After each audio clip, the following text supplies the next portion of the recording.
I've had several podcasts where I just started it out and I was like, fuck, I lost 30 minutes of it because I didn't set this up or I didn't put that right or whatever. Been there. You guys have been with me on drone shoots where it's like, oh, that was a good pass. And it's like, fuck, I didn't record. No. So. And that's a good segue for what are you guys' professions? I guess I need to bring this up for the audience. Matt, you have what, 30 plus years in 30 plus years. In photography. Jim, 23, I think. 24? No? Yeah. So these guys are veterans in photography, folks. So I'm still doing they math. know. I'm still doing math. Yeah, when I got to the point where I started to have to do math, they're like, how long have you been doing this? Oh, it's been like, 27. 27 years. Yeah. Wow. And that's another reason why I want to have you guys on the show, because oh my God, some of the stories you guys tell me of the photography gigs you had to go and do. It's just like, wow, I gotta get this on the show. How many times he's almost got me killed?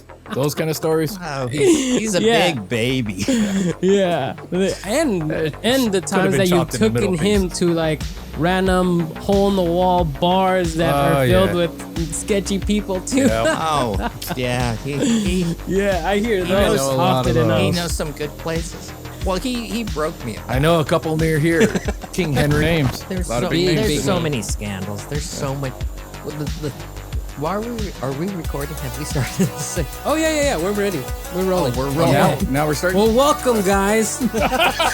Matt and Jim are on the podcast. That's what's up. That's what's up. That's right. Have we started? I guess we've started.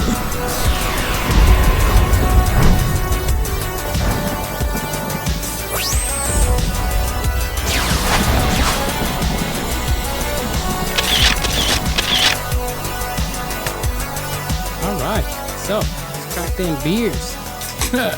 Right? Almost ready for another one. Right? It's been, it takes a minute to get everything sorted out. But, oh my God, you're better off just double checking everything and then ended up with something you can use rather than, I've had several podcasts where I just started it out and I was like, fuck, I lost 30 minutes of it because I didn't set this up or I didn't put that right or whatever. Oh, been there. You guys have been with me on drone shoots where it's like, oh, that was a good pass. And it's like, fuck, I didn't hit record. No record. Oh, yes. Yeah. That was a real smooth pass. And it's like, shit. Yeah. I mean, that's just the nature of the business, really, you know? Yep. You don't set one little thing up, the whole thing is gone. The worst worst little parts, things. It's a lot of little things. Yeah. The worst part is when you captured everything and somehow the memory got wiped. You can't find the memory or the footage. Oh my God, your heart drops. Well, I've had my heart drop, but way. that hasn't happened to me. No, it hasn't happened to me yet either. It's not wood. Yeah, this is wood. This is wood. This looks like granite, but it's just a sticker on top. Oh, they're right? Yeah. Damn, that's good. That is really good, huh? Yeah. Believe it or not, I got this table for free. It's actually on top of another table. Yeah, I saw that. But yeah, Grant found it on the side of the street. Somebody just I was put it up. noticing walking over here, there's a lot of shit on your street. And I've been doing, like, since COVID started, I've been doing like a lot of furniture making and shit like that. And I'm looking and like, I could use that. Yeah. I could refinish that. Yeah. And especially now when people are leaving LA. There's a lot of people leaving LA lately because of all this politics and all these other issues that are happening in the world. I mean, COVID is probably the number one issue. I mean, I don't know what else can happen this year. Seriously, I feel like 2020 has everything in it.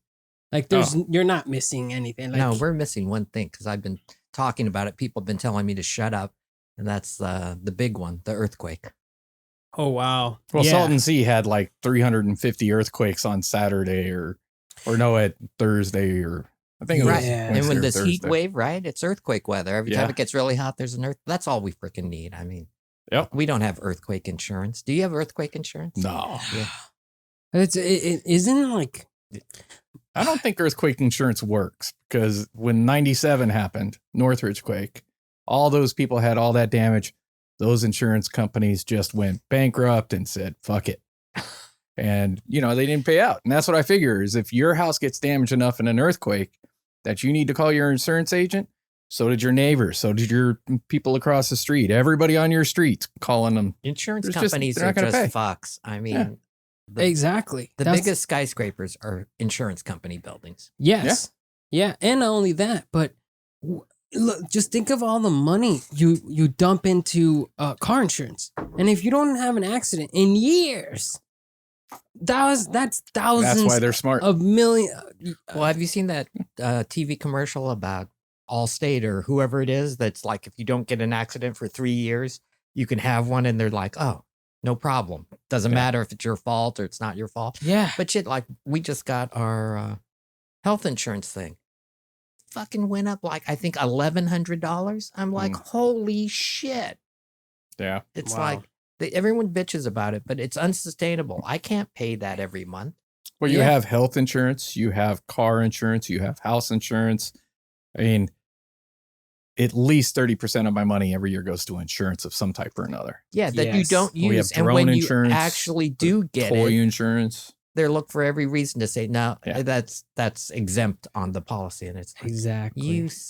And then they get the politicians involved to make it illegal not to have that kind of insurance in some way or another. Exactly. It's like, won't you, I mean, if you were to just save that money, you could have like, you could pay that shit. Yeah. Pay that off. Like, no problem. Yeah. You know, like they should have a policy so that like after a year, you didn't get any crashes. I mean, you get a credit. Well, my early years. Or you don't have to pay until you use up this money. Yeah. Exactly. And they can take some of it. I mean, I'm not saying they can't make any money. Right. But, you know. It should be like 10%. Not something the whole fucking thing, you know? Yeah. Well, I didn't know if it was a trick, but I almost did something early in my younger days or career where there was an insurance company that you paid into it. But if you didn't use it, you could get your money back after a certain amount of years. And I was thinking, I read it and I read it again. I was like, oh, is it like a life insurance? Because some life insurance, I think, does that. Mm-hmm. Maybe it was something like that. And I go, this sounds like a good deal. But someone said, what makes you think this company's going to be around in 10 years or 20 years when you cash out? They go, they're going to take everyone's money now for 5 years and just disappear. Yep. And I go, oh, that's a good point. Yeah. Right. And they're only going to insure you 20-year-olds and 30-year-olds. And right. Yeah. And then you'll get all your money back when you're 70. And it's like, oh, I didn't think of that. Mm-hmm. They're tricky bastards. Oh, yeah. So tricky. I mean, my mom, it's kind of weird to hear this from my mom, but she told me once that she has a health insurance, a life insurance, I should say, and that if something were to happen to her, we would all get $50,000. And I'll be like, I don't want to know that. Your life is, you know, an amount of money now. It's quantified in some way where I'm like, whoa, that'll solve a lot of issues right now, but I don't want to lose my mom for that sake. Yeah, no kidding. Yeah, I've been watching a lot of Dateline and those murder mysteries. I'm like, oh, mom's worth $50,000. It's like, right. Shit. I mean, isn't that a lot of what happened in? Isn't that what happened right before COVID hit? Like a couple people in the stock market knew that some shit was gonna go down, and they were pulled selling out their shit. and sold all their shit and made millions and shit. Oh yeah, right before a lot of big names. There's so many scandals. There's so much. Well, why are we recording? Have we started this thing? Oh yeah. We're ready. We're rolling. Oh, we're rolling. Now we're starting. Well, welcome, guys. Matt and Jim. Yes. Are on the podcast. That's what's up. That's what's up. I'm like, God, right. have we started? I guess we've started. You know, my wife asked me about life insurance, if we had life insurance.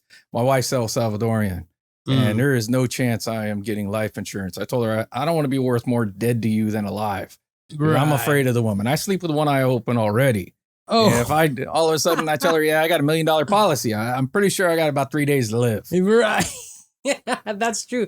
Yeah, when it comes to marriage and stuff, and if there's some sketchiness there, you won't want to give any incentives, you know, in terms of you disappearing. No, and she's a good-looking woman. She won't have any problems. Yeah. Right.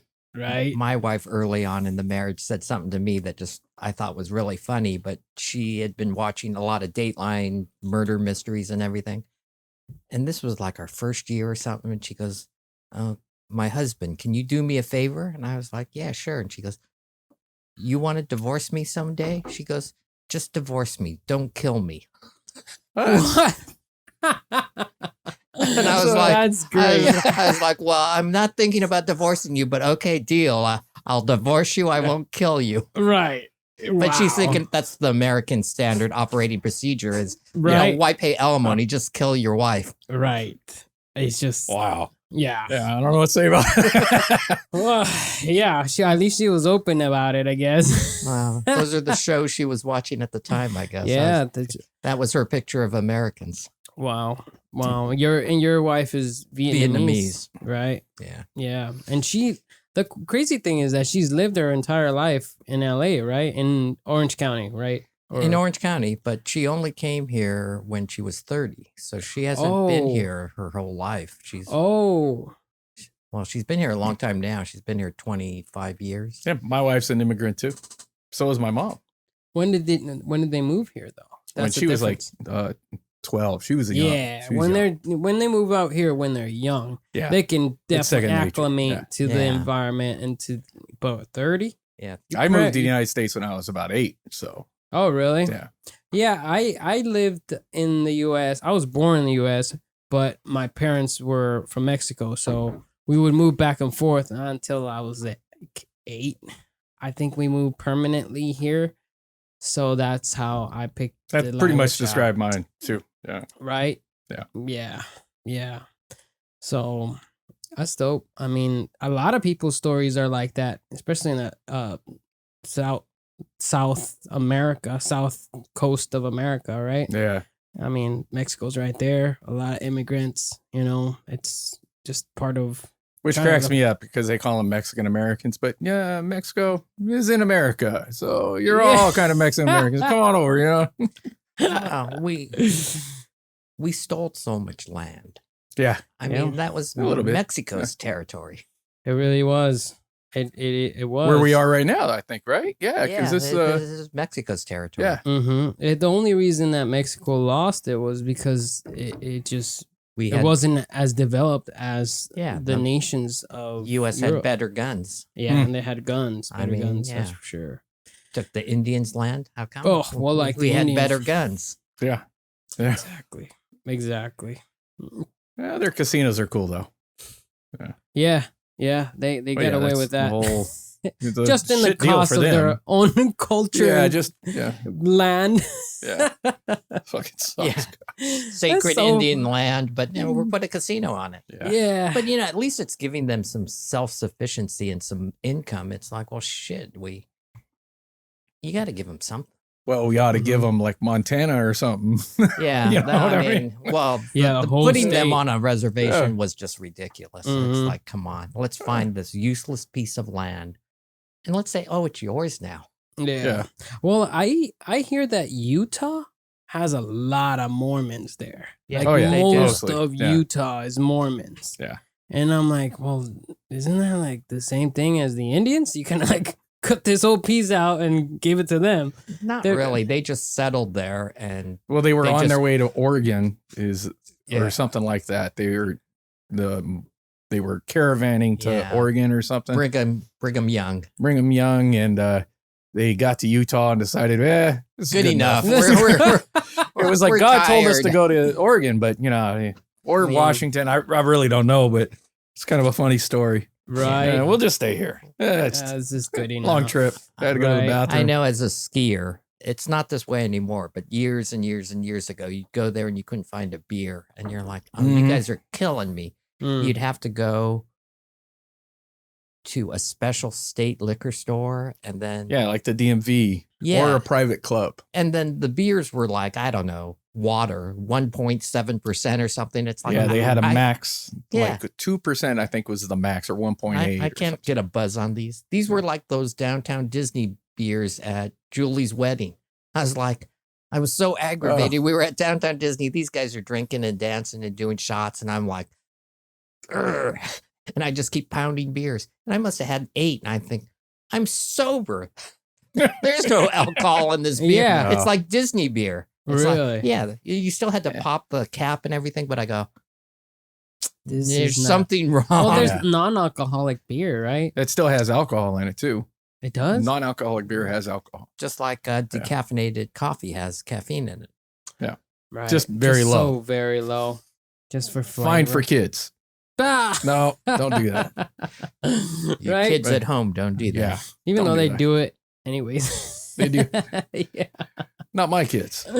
Right. Sure. One time my parents left to Mexico and my stepdad was an idiot and left the whole back porch fridge filled with beer. And they were going to be gone for like 4 days. And I just got a How car. old were you at this point? I was like 16, 17 or something. I barely got a car. I was watching the kids. I have my cousins and friends and shit over. I'm like, dude, as long as we fill it back up once we're done, Yeah, right? we're good, you know? How are you Logic- gonna, how are you going to logic fill works. it back up? Well, we had a friend that was old enough to buy, Okay. so he bought more. But the issue was that my stepdad figured out that we did drink it because we filled it back up. We filled up the refrigerator back up, but we didn't put it in such a way where he put it there that he knew somebody touched it. So therefore we drank it and now it's back, but different. Yeah, see, Yeah. when I was in high I was school, like, come I'd on, make man. little marks and tape and shit. I'd put stuff exactly back where it was. I could see you doing that. Yeah, I was very precise. I'm like, no, it was, Yeah, it was, and- it and was I- turned this way. Dude, I was the same thing. I was like, we gotta put it back exactly how he had it because I'm sure they're gonna speculate or accuse me of drinking it. Yeah. And my cousins were like, "Yeah, fuck it, man. It's gonna be cool, you know. Like they'll be happy that they still have beer, you know." No. And I'm like, "Man, you're I stole fucking a me lot of up." alcohol when I was in high school, so Oh, I was very careful about that. Yeah. See, I wasn't. You both got caught, or did you get caught? Well, I stole mostly my brother's stuff, but I mean, I got caught a lot of times. There was a lot of shit in high school. I got caught. Yeah. I wasn't too bright. I never even tried to cover it up. I would just like shove a Straight beer up. under my shirt and run back to my room, kind of thing, or whatever. Really? Run in the backyard. I never got caught. Or your parents didn't care. They probably didn't care. Yeah, because They as probably, soon as like, they were like, My dad was I had probably a looking at, six-pack. the wife drank one or something. Right. Moms are probably looking at, the hubby drunk one. right? Yeah, I don't Yeah. think I had any problems. Yeah, that's Nah. that's My brother privilege just right told there. me I was stupid. Yeah. I got caught a lot, but Really? Wow. I think if I had kids, I'd be a good parent because I'd be like, I know what you're doing. I know Right. what you're doing. I know where you're hiding that. It's like, that's what I did. The air duct. Yeah. When I was like 13 or 14, I had a shopping list because I was going to go camping with my friends. And it's just us. We're going out in the desert. And we lived, and there was pretty much desert in our backyard. So we were going to go out there. We were going to pitch a tent. And I had a shopping list. My mom found the shopping list. On the shopping list, I had lighters and I had alcohol. And Thank you. yeah, I'll take the hazy maybe. And I didn't even get trouble for that because I told her the alcohol was for rubbing alcohol for first aid kit that I didn't have. What do you mean rubbing alcohol? Well, for a first aid kit. So that's how I explained it. And she was like, "Oh, okay. I get it. Yeah, That makes sense. that totally. I don't even have a first aid kit. Isn't I still got away with it. Isn't your mom like a rocket scientist? Mm-mm. That's my stepmom. Oh, No, my real mom. It was my real mom at the time. No, she was. Actually, I found out that she was. God, what was it? Journalist for a couple of different newspapers, and she was traveling a lot. And then she met my dad and quit that. I guess she figured he done. got a really interesting life and interesting family. Yeah. How I guess so? Oh, Your dad and the space shuttle and all of that. oh yeah. Space Oh, shuttle. that's pretty good. Well, he never made it. My dad in God, what was that? Was that 96, 93? It was Reagan. He made the speech about the reached up and touched the face of God. I think it was the 92. space shuttle that blew No, up. it was the really? Challenger. It was right? 86. It was 1986. Yeah. Yeah. So my dad was a satellite technician for Hughes Aircraft at the time, and they were bringing up non-astronauts. So one of the people was a teacher, and she was going to be Krista McAuliffe. Was that her name? Yeah. Krista. Really? Actually, they have a thing on I think Netflix or Hulu or one of those. Oh yeah, I started watching that. Yeah. Yeah. So they were pulling guys they were pulling a guy from my dad's department, and the satellite that was on going to be launched on the Challenger was his satellite. He was project manager for the satellite. So he was on the short list. They had knocked it down to, I think, 5 names of people that were going to go. And one of the reasons that he didn't go had something to do with him having family or something like that. And another guy in the office across from him got to go on the space shuttle. So, he went to Canaveral or whatever and did like astronaut training for a year or something like that. And it upset my dad. It upset him a lot. And we had it was getting launched during our horticulture class while I was at school. I think it was in like 8th or 9th grade. And everybody's sitting in there, and everybody knew the story that my dad was supposed to go on the Challenger, and we were watching it live. So, everybody's kind of like, oh, are you sad? Your dad's not going. And I was like, oh yeah, it sucks, but it is what it is. And, trying to man up kind of shit. Yeah. Right. And then, we were watching the launch, and then it exploded and nobody knew what happened. It was like maybe 10 or 12 seconds after the launch. Challenger explodes. Everybody obviously is instantly killed. And you can see the boosters, and they're going off in different directions. And it just looks a little different at this point. Nobody really knows what's going on.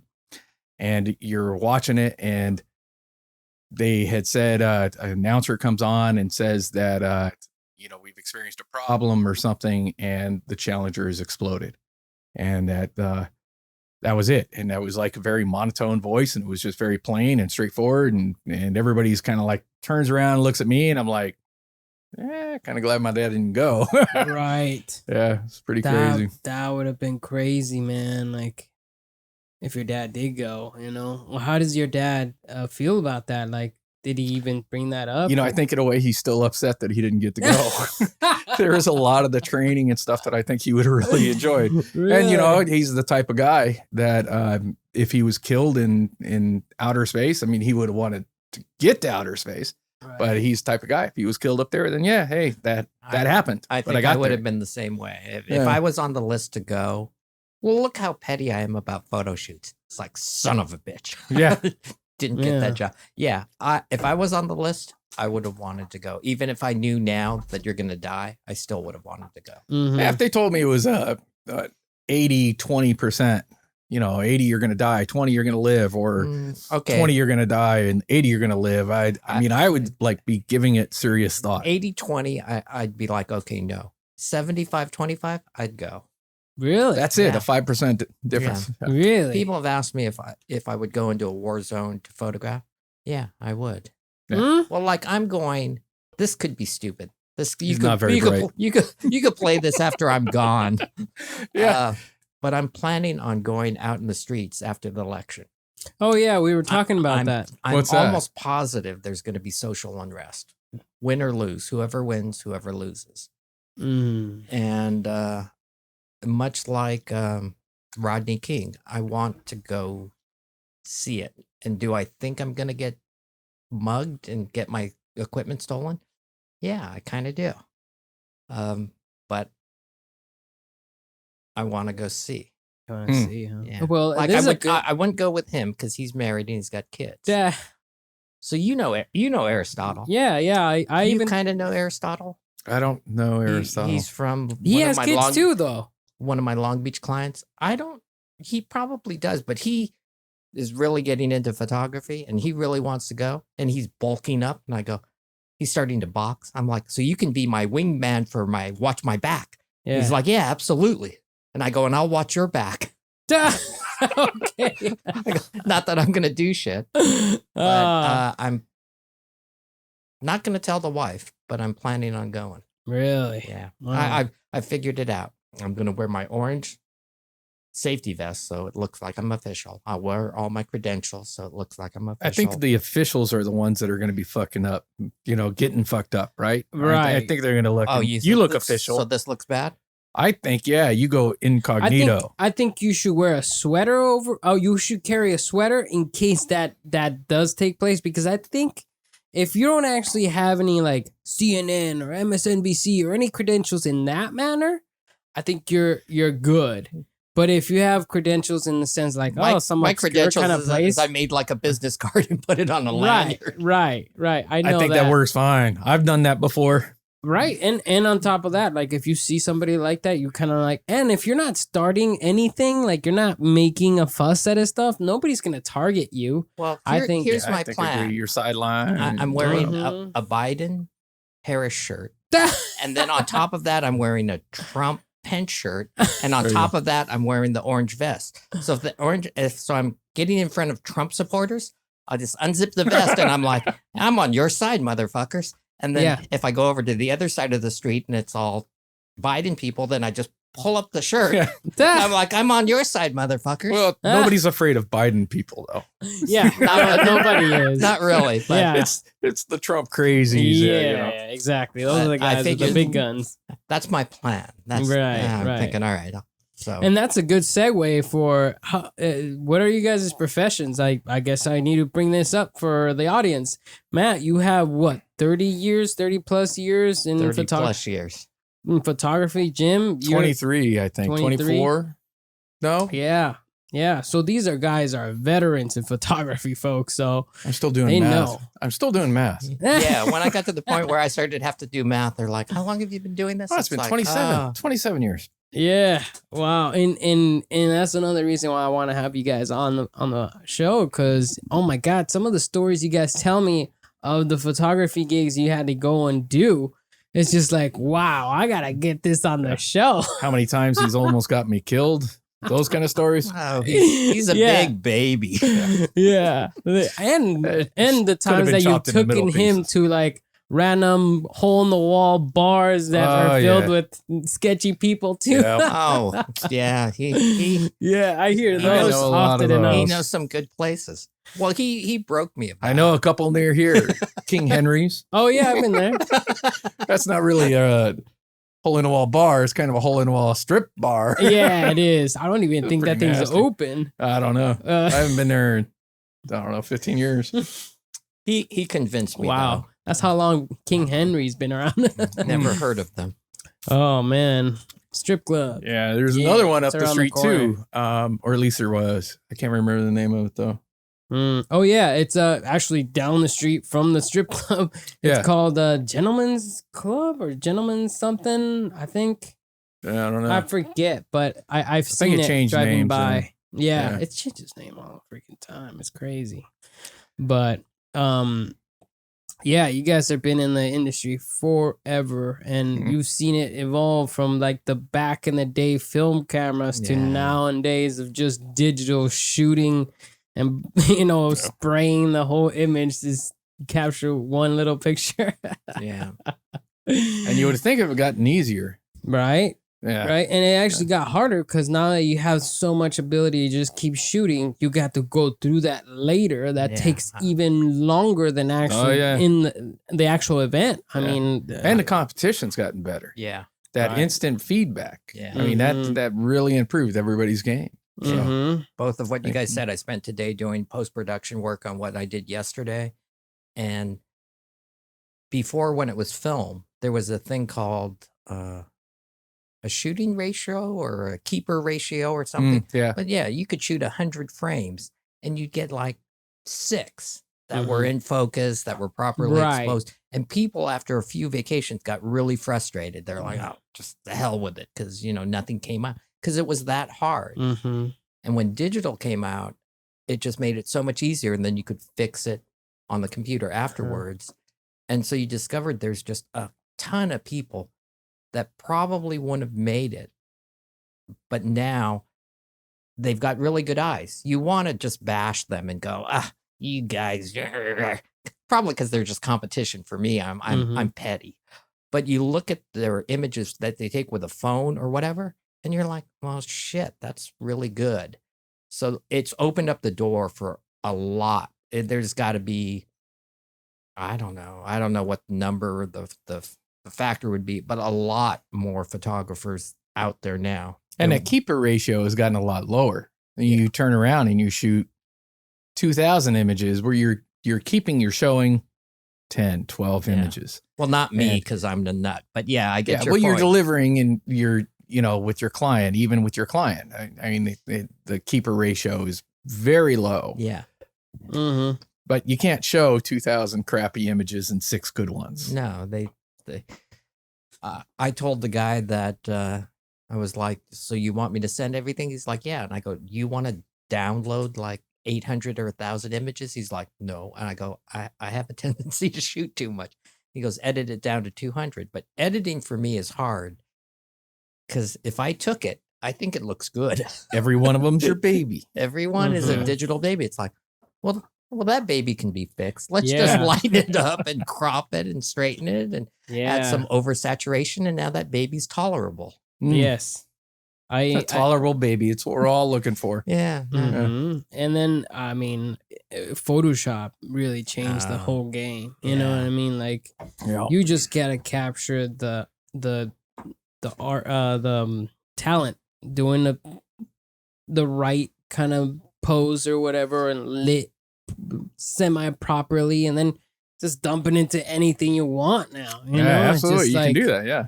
It's amazing some of the things you see that these Photoshop guys, they could just steal stuff online and make a whole new thing, you know? It's just amazing. So, again, it's trying not to be petty because what I still I don't say to people because it's just obnoxious, but when they show me an image, I almost always want to go, show me the original file. Well, there's a certain amount of digital pollution, and I think that's a big thing right now. Everything's getting dumped online.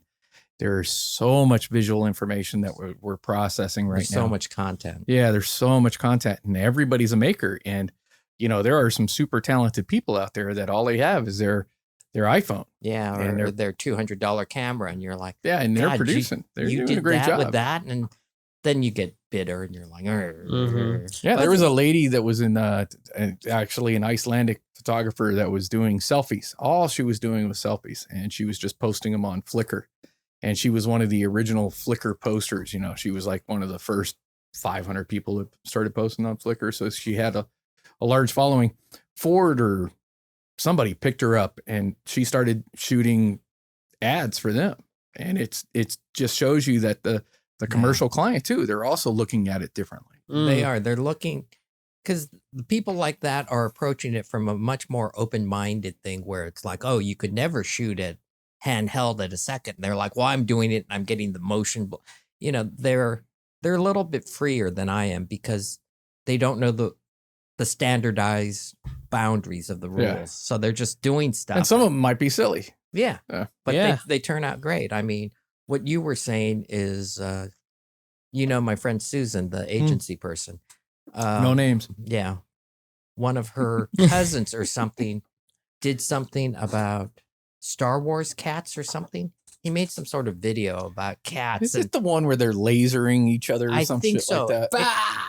I've seen that shit. Yeah, I've seen that one. It went viral. It went incredibly. He's doing stuff for like national, international, Toyota. This is a guy that just was good with computers, had an idea, put it together, was good with technique, and creative, of course. But you're thinking, you didn't go to all the steps, college and art center and internship. And you got to learn the rules before you break the rules. Yeah, no, it's just, that's what the internet's done. He just put it, people saw it, companies saw it and go, well, this is really whatever, unique or good. And I'm like, so that's why stuff like this, you could sit there and you never know where it's going to go. Yeah. Yeah. I mean, like making viral stuff.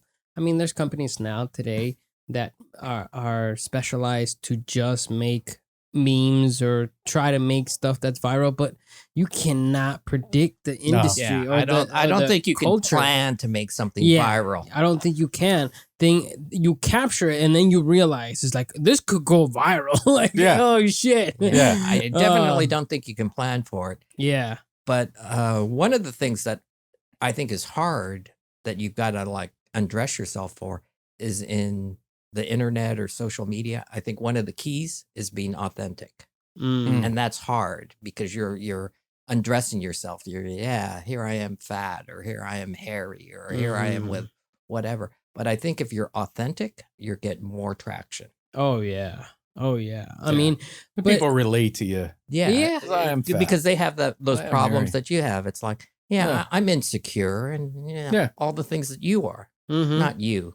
Basically, it's all me. I have all the phobias. Yeah, it's a little bit, it's a lot of bit actually of just being comfortable in front of the camera, which is not something that's easy. You know, like, it doesn't come natural. You're good at it though. Yeah. I've watched I've watched a couple of your podcasts and I was thinking, and then I'd watch them. You are a good host and you are comfortable in front of the camera. I'm not. I'll look like a little I think I'm toad. pretty good. My YouTube channel, Ballet After 50.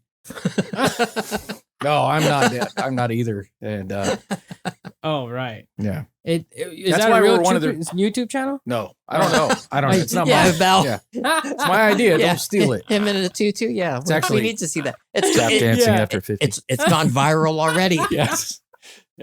That's good. I wonder if there is a channel called that. That would be good. That would be. I would watch it. I'd subscribe. Yeah. Right. No, right. I would not. I probably wouldn't either.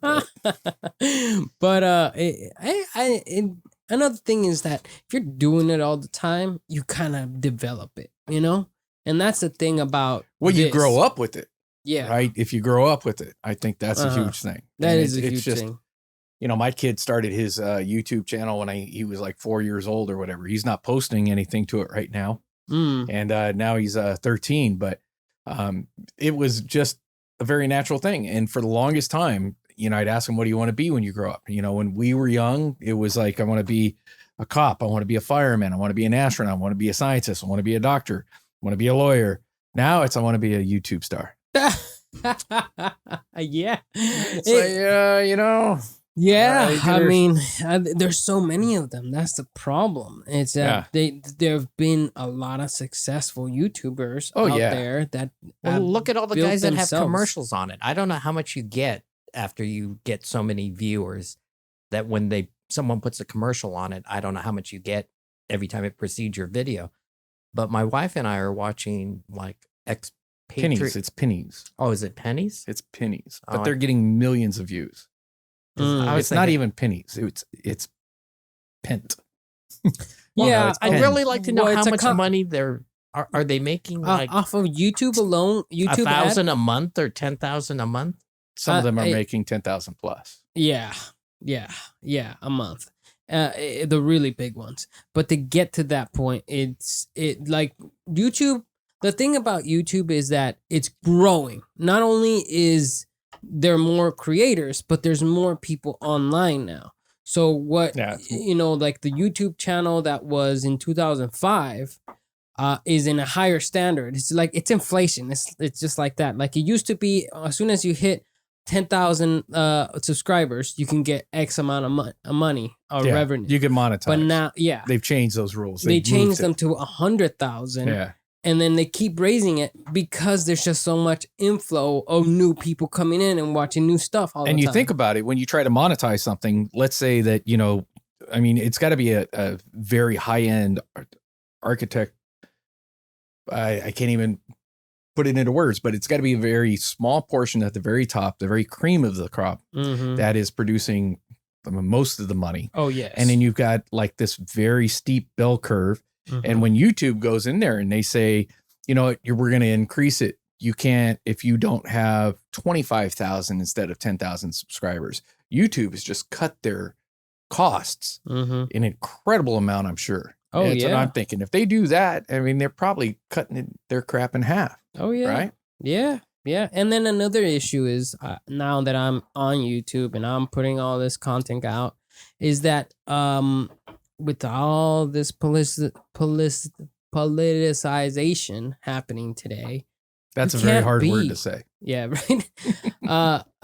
You can't be too controversial Yeah. Otherwise, YouTube's like, oh, that's hate speech, you know, like, oh, you can't be talking like that, you know, we're gonna demonetize your shit or take it off. Yeah, we should take the Indian casino thing out. Yeah. Right. I think I said MF or 2 or 12 times. You should take that out. The fuck is wrong with you? Yeah, I. It's a volatile time right now. I will agree with that. But you do need to be real and authentic, because if you Absolutely. I've read a lot of things about YouTube, like the little Vietnamese videos we're watching of the American who's living there and living on his own and eating rats and everything. Like he won't show. Not yet. Not yet. He won't show, cutting off the head of the snake and stuff, because YouTube doesn't like that. But then you see the snake getting. So I don't know all the rules, but if you've got something to say and it's not dangerous, I think it needs to be said anonymously. Yes. The thing is that Don't say my name.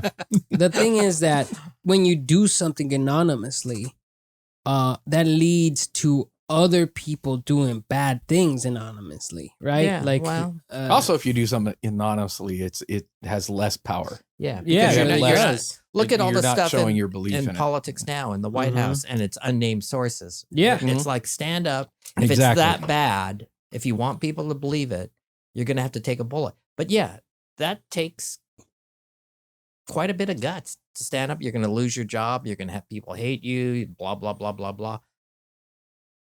Could I do it? I think I could, but I'm not sure. You know, you're not in that position. It's a hard call. Yeah. Yeah. It's and it's just I think we're going through a phase of like a metamorphosis. You know how like a caterpillar turns into a butterfly? It just doesn't know. A caterpillar? What? Yeah. Oh, yeah. Caterpillar. Yeah. How would you like to hang out with this guy all the time? It's like, go move that light. What? You don't really want to move that light there, do you? That's a lot of work moving that light. There's a cable connected to it. But my analogy towards the era we're living now of the internet, I think the internet was a big proponent of what we're living through right now. It's just the hyper connectivity, the ultimate, like, say what you want with no consequences on the internet concept. The analogy I draw from that is cars. When cars started taking range over horses, everybody was getting new cars. Oh, yeah. They loved the cars. Like, this is easier, more efficient, less cost, everything, right? And then the horse went from a working animal to an entertainment. Yeah, that It's a too. big conversion. Right. Right? Because they worked in the farm. They were your travel. Everybody had a horse and it was a tool. That's right. But where I'm drawing is we're going through the process of everybody getting internet, right? Yeah. Just like everybody was getting cars, right? And as you could tell, when you're driving and you're going to high speeds and you crash into shit, you probably will die with those old cars back then. Because back then they didn't have seatbelts. Mm-hmm. They didn't have fracture glass that didn't shatter and just land all in your eyes and your body and kill you. They didn't have airbags. They didn't have all these safety requirements that they have now, right? So now cars are awesome. But back then, they weren't that great. No. So we're going through the process bicycle wheels. of that. 60 miles per hour at a bicycle wheel. Right. And I don't know then how fast they went. Probably 45. still fuck you up. Oh, yeah. You know? So we're going through the transition of realizing that the internet needs some level of regulation. How we're going to do that? I have no idea. At first, and who's going to do that? And who's going to do that? That's the big one for me. That's you right. put the government in charge of regulating the internet. That's just because it has to have its own consortium kind of a deal where, because the internet's global, it's not national. Mm-hmm. So you would have to have some group of people that represents everybody. Right. And all of these countries, China definitely has different rules and regulations as far as the internet than we do. Mm-hmm. As does, I'm sure, South America, Australia. Africa, Greenland. There's probably a lot not Greenland. Yeah, Switzerland. Well, and we're gonna buy Greenland, aren't we? Oh, that'd be nice. I'd love. Why does Greenland say Denmark over there? Huh? Greenland says Denmark. Where? Denmark? Oh yeah, it does say Denmark. Greenland part of Denmark? I don't know. I don't know. Was Trump talking to the president of Denmark or the prime minister of the Denmark? seas of he wasn't trying to buy Greenland or Iceland. Denmark. He was trying to buy Greenland. But Iceland's not for sale, fucker. Yeah. Well, neither is Greenland. Right. I hear that those places are gonna be the number one most commodity landscape in the future because of global warming. Well, Greenland will because they got ice. We're gonna need water, and we're running out of water. We're all renting Greenland. That shit over here. Yeah. It'll be a new Evian Greenland water. So should we talk about photography? Well, yeah, we could turn it back around to photography. And a thing you brought up, Matt, was that, obviously digital photography now is becoming more pervasive in terms of just sheer volume. And there's more competition, of course. But also, wouldn't you say also that a lot of people aren't very keen to the eye of what a professional photo really looks like? Oh yeah, like they're more accustomed to just something that's good and that's good enough, not knowing what a professional photo would look like. Yeah, right? I think a lot of times a person or a client or a customer will look at a photograph and not necessarily know, like they have two photographs right in front of them, same subject matter, and they would not necessarily know why they like one photograph over another, and that's our job. Is to turn like what might be an ordinary picture into what they would like. And they may not know it. They may not know that, the color, the saturation, the contrast, the composition, and all of these things that are taken into consideration. They may not know what it takes to make a good photograph, but they know they like it. Right. And it's like me with like a painting. I don't know why I like that painting. I like that painting, but I'm not, a painter in art. Yeah, I'm not an expert in that. Right. And that's my biggest thing right now is that a lot of people can take photography, even with their phones nowadays and stuff.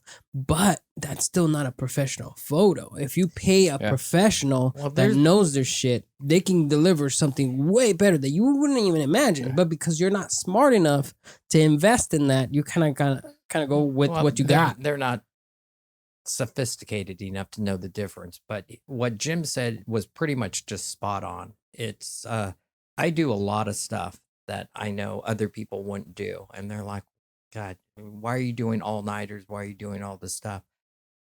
I think people can tell. They don't know. Yeah. They can't say, oh, I like it, but they will go, this one I just like a little bit better. And it's like, well, yeah, I stayed up all night to give you these 500 images that even though you're only going to use 10, when you're scrolling through them all, you're like, looks good, looks good, looks good. That one's great. Looks good, looks good. Instead of like, yeah. And so I take the time to fix every single one that I deliver. There's, I wouldn't call it a laziness. It's, well, he nailed it on that. You nailed it on your intro. Good enough. I'll use that phrase, but I don't believe in that phrase. I'll be somewhere and I'm like, blah, blah, blah, blah, blah. We've been here for 23 hours. Good enough. Let's go home. But my mindset on working is no. If we can do it better, add another light, get a complaint from someone you're working with that we're adding the 23rd light. 23rd. But if it something we've mentioned that I've talked about with Jim and other people I work with is it's like we're setting up lights and it's like, oh, why are we doing this? No one else sets up lights. They do it available. But you'll notice it looks maybe not significantly better. It looks better. It just looks better. You got some dynamic lighting. You got some edge lighting. You got some hair lighting. You're lighting up the background. You're a combination of little things. Yeah. And it's like, well, it does look better than available. That's me. I don't get why. Well, I kind of get why people don't do it. People one of the reasons I think certain clients of mine still use me is because I have lights. Not even that maybe I know how to use lights, just that I have them and I will bring them and I will use them. It's like. And people do get an impression of you when you walk into a shoot. I mean, if you walk into a high-end commercial shoot and you've got your camera on your strap and that's it. Right. Or if you walk in and you're pulling in carts of equipment, I mean, that is a factor. It is. And, you know, the person with the camera around their hip might grab some great off-the-cuff kind of shots, but it depends on the lighting and the location that's there. If the lighting's good, they may grab it. If the lighting's horrendous, I bet you anything it's no terrible. Yeah, I bet you it's a nightmare. But yeah, I've heard that too, where someone has said, yeah, we had the guy, I'd roll in and they go, wow. And I go, what's wow? And they go, well, the last guy we thought you were just going to come in with a camera. And it's like, no, you hired the wrong guy. Yeah. Yeah. I mean, there's a lot of rookies out there that are trying to build a name for themselves, I guess. And I guess that's the process of learning and growing. That is. But there's nothing wrong with that. Yeah, no, absolutely not. Nothing wrong with that. But that's the difference between an amateur and a professional, though, you know? That's the difference between someone that's working at it and I'm not going to include him, but someone that's been at it for like a long time. Yeah. You just pick up stuff. And then I've got the bad habit of whatever being kind of an equipment guy. So everyone's like, well, you get a shit ton of equipment. I've never met anybody that has the most equipment as you do. Besides filmmakers, obviously. Yeah. Filmmakers have stupid amounts of equipment. That is true. But he's close. He is close to that. Yeah. Very much so. He doesn't have like train tracks and shit. Have you heard of B&H? I mean, just hang out there and it's like, oh, I think I need that. Right. I think someday in maybe 5 or 10 years, I'll need that. Yeah. I bet. I mean, another thing that I've noticed with you, Matt, especially over the years of working with you, is that when we go to restaurants, you look at the menu and you're like, well, this is not fully focused. The lighting's kind of off. Oh yeah, he's like you're very particular on the other people's photography skills. I don't know, and I didn't even see it until I paid attention. Like you very much have an eye for what professional looks like. I didn't before. I don't know when that started, but yeah, I'm kind of obnoxious. I could go into a hotel and I'll look at their collateral brochures. I'm like, nice architectural shot. What a piece of shit. What the hell were you thinking? But yeah, sometimes it bothers my wife because I'm not paying attention to her. I'm looking at pictures on the wall. I'm looking at the executive portraiture of the Marriott president. And yeah, I'm drawn to that. I look at it. I'm trying to learn from it. It's like, oh, I should get your job. I'm better than you. Or, holy shit, how the hell did you do that? And I get that a lot. I look at stuff and I have no, there's some girl that follows me on Instagram and I'm thinking, yeah, blah, blah, blah. And I looked at some of her shit and I was like, how the hell did you do that? Yeah. I was like, that was really good. And so, of course, I admired her work and it pissed me off. You know, also when you're hanging out with Matt, you'll notice that every once in a while you get into an elevator or you're in a hotel lobby or something along those lines and he'll look at something and be like, oh, I took that. Oh, yes. In many restaurants I mean, restaurants and bars and stuff. Like, oh, yeah, I remember I took that picture and stuff. It's like, oh, you took that picture? Oh, yeah, years ago. Like, that's a bad habit of mine. I'm like, I photographed that building. I shot that bridge. And most of the people that are close to me are like, shut up. We don't care. It's like, I photographed that. See that? I photographed that. Even though I probably told both you guys when we've been in Long Beach that you look at banners and I'm like, I photographed that. And if we were down there tomorrow, I'd be like, yeah, I photographed that. It's like, yeah, we know. You told us last week. That's me. That's pretty awesome. That's great. I mean, success. Yeah, we'd like to hear more about your failures, though. Yeah. You don't get viral and successful. Okay, failures. I've had many failures. I mean, there's clients let's talk about don't call back. let's talk about the baptismal font. Oh yeah. Oh, hey, you went what? swimming. You went swimming. You weren't assisting me that day. No, were you? I wasn't. No. Okay. I did find a video that said photographer falls into baptismal. Was it me? It wasn't you. But I had to like click on it. It was like, holy crap, that's gonna be Matt. No, it wasn't you. So you're not the only one. What is it?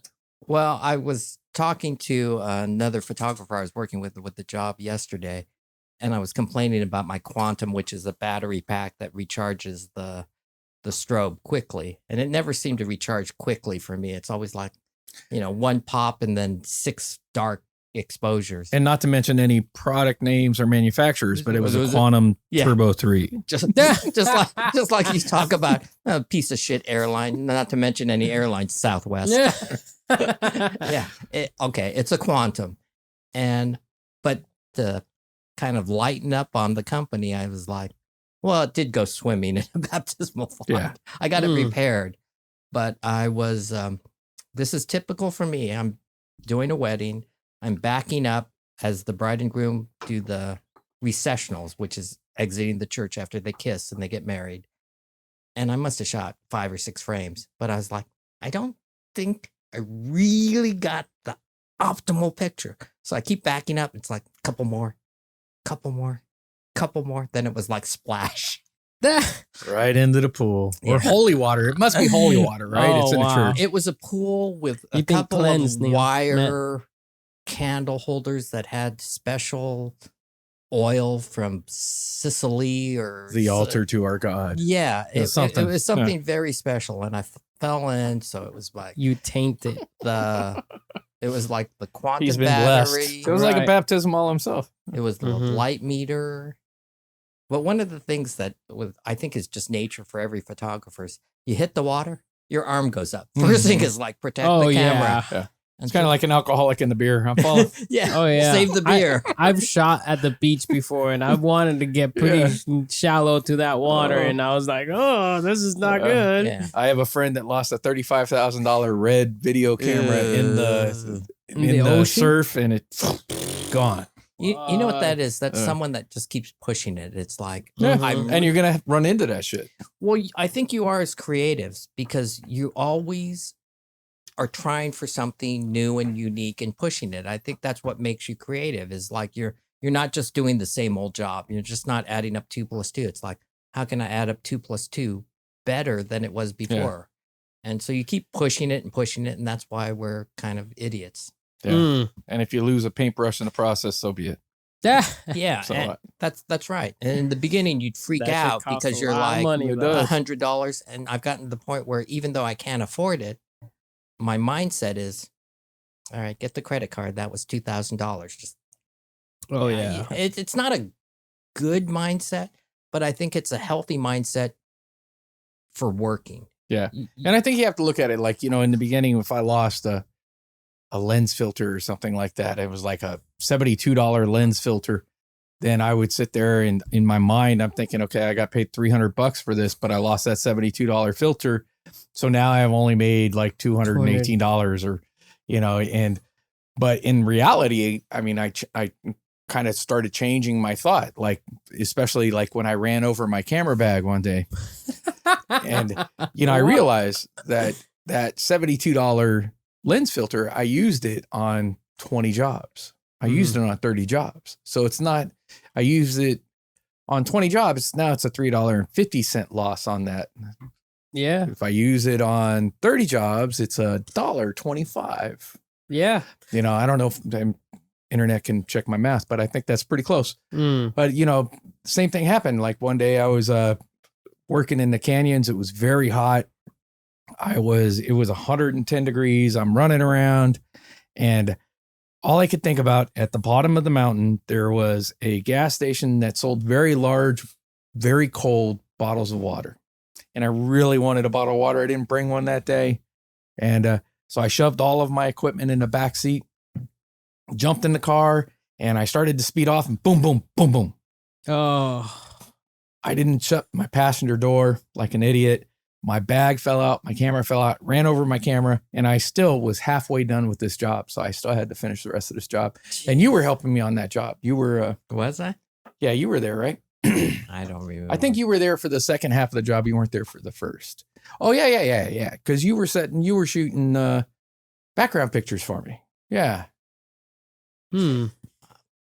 Yeah, there's too many jobs. Oh, yeah. You were there for that one, I'm pretty sure. Wow. But wow. I'm sure I looked at him and was like, it's just mistakes. You just pulled over a mat. time, right? It's a total mat. Now, I would say well known among my peers and some of the closer photography community as someone that lives at the repair shop. And lives at they know your name. Yeah, it's almost like Norm at Cheers. It's like, what'd you break now, man? And I'm not proud of it, but I'll do this with my equipment when I'm working. I'm trying to get the shot. You know, if the lens bounces off the thing. Remember when I shot your son's wedding up in Mammoth? And at the very end, they had this cool thing where they got this part of the bowling alley and they're bowling at the end. This is the end of the entire day. And I'm thinking, oh, God, long day. I hope I did a good job for him and for his son. And I bent down and I had one of my lenses not in the correct lens pouch on the belt. And it fell off and went clunk, clunk, clunk. Yeah. I was like, oh, I need that lens. Oh. I'm not getting paid for this job. Yeah.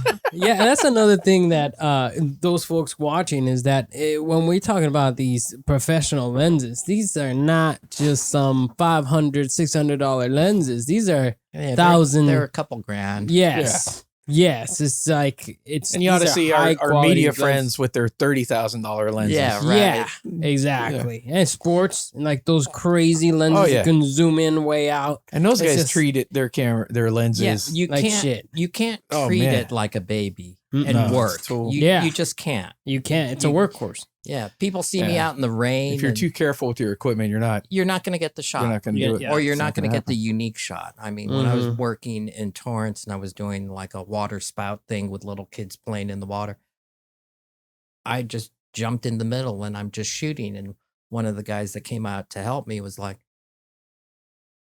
isn't that a $8,000 or $9,000 camera? I go, yeah. Like, what are you doing? I go, that's where you need to be to get the shot. Yeah, it's water sealed. I actually said that to him. I go, it's supposed to be water sealed. They took them in Iraq War. I go, let's see. Yes, we'll see. Of course, it did end up at the repair shop. Yeah, those repair shops really, add up. It's the cost. I've gotten to the point where it's the cost of doing business rather than sitting there and being like, well, no, I'm not going to go over there and be in the sand, or I'm not going to go over. I don't think I'm not careful, but it's the cost of doing business. I think you're very careful. I think you're the appropriate amount of careful, I should say. I would say that, we have a lot of the same kind of thought process on the. Well, you and I do. But I think, I don't think you're overly careful. I don't think you're under careful. Can we talk about how he is less than careful than with my life than his equipment? How he's almost killed me a couple times. What was that one time he put you in that? What was it? Oh, you mean the cooling tower? The cooling tower. Yes. My God! Come on, this was back in film days. What did people know about safety? Where was Kel OSHA back 30 years ago? I was wearing a helmet, although I almost that was a model prop, though. I don't think we were wearing that for safety. That was to make you look like a construction guy. Yeah, that's awesome. So basically what happened is that we were shooting these humidifier kind of water tower kind of things. I really don't know the science behind water dynamics and shit, but these are cooling towers and they have these blades, these like helicopter looking kind of blades in these towers. And they're, 12 feet long each blade. So 24-foot radius, somewhere in that area, 24-foot radius. And we're down on these, and it was crazy because we're using these 2,400 watt packs and we're on these. Oh, that's right. These, these little grates that are going over like an underground river under here and 2,400 watts. And we're plugging in. Matt's like, put another one over there. And I'm like plugging one in. It's like fucking, I'm thinking about how these things can arc, and it's DC current, and it's a lot of DC current, and how these arc. And I'm sitting over like a river on this little grate that I could just like, it definitely could have died right there. You didn't look concerned. No. I also have a lack of personal concern over my safety, but otherwise I wouldn't do this shit. And, but it's easy if you're not plugging, you're not paying attention. It's easy to arc in these things. DC current, I don't know if you know, but the DC current is the unsafe electricity, right? AC current was the one that they chose because it's safer, because AC current will shock you, not shock you, shock you, not shock you, right? DC current is like, bang, you're done, right? 30 watts of that, you're done. Right. And we got a 2,400 watt pack. So, I mean, you can kill yourself with this shit, especially when you're standing over water. Yeah. And then, so Matt was talking, and we're photographing these blades, and they're backlit, and they're up there, and he's just not feeling it. He's like, we need something.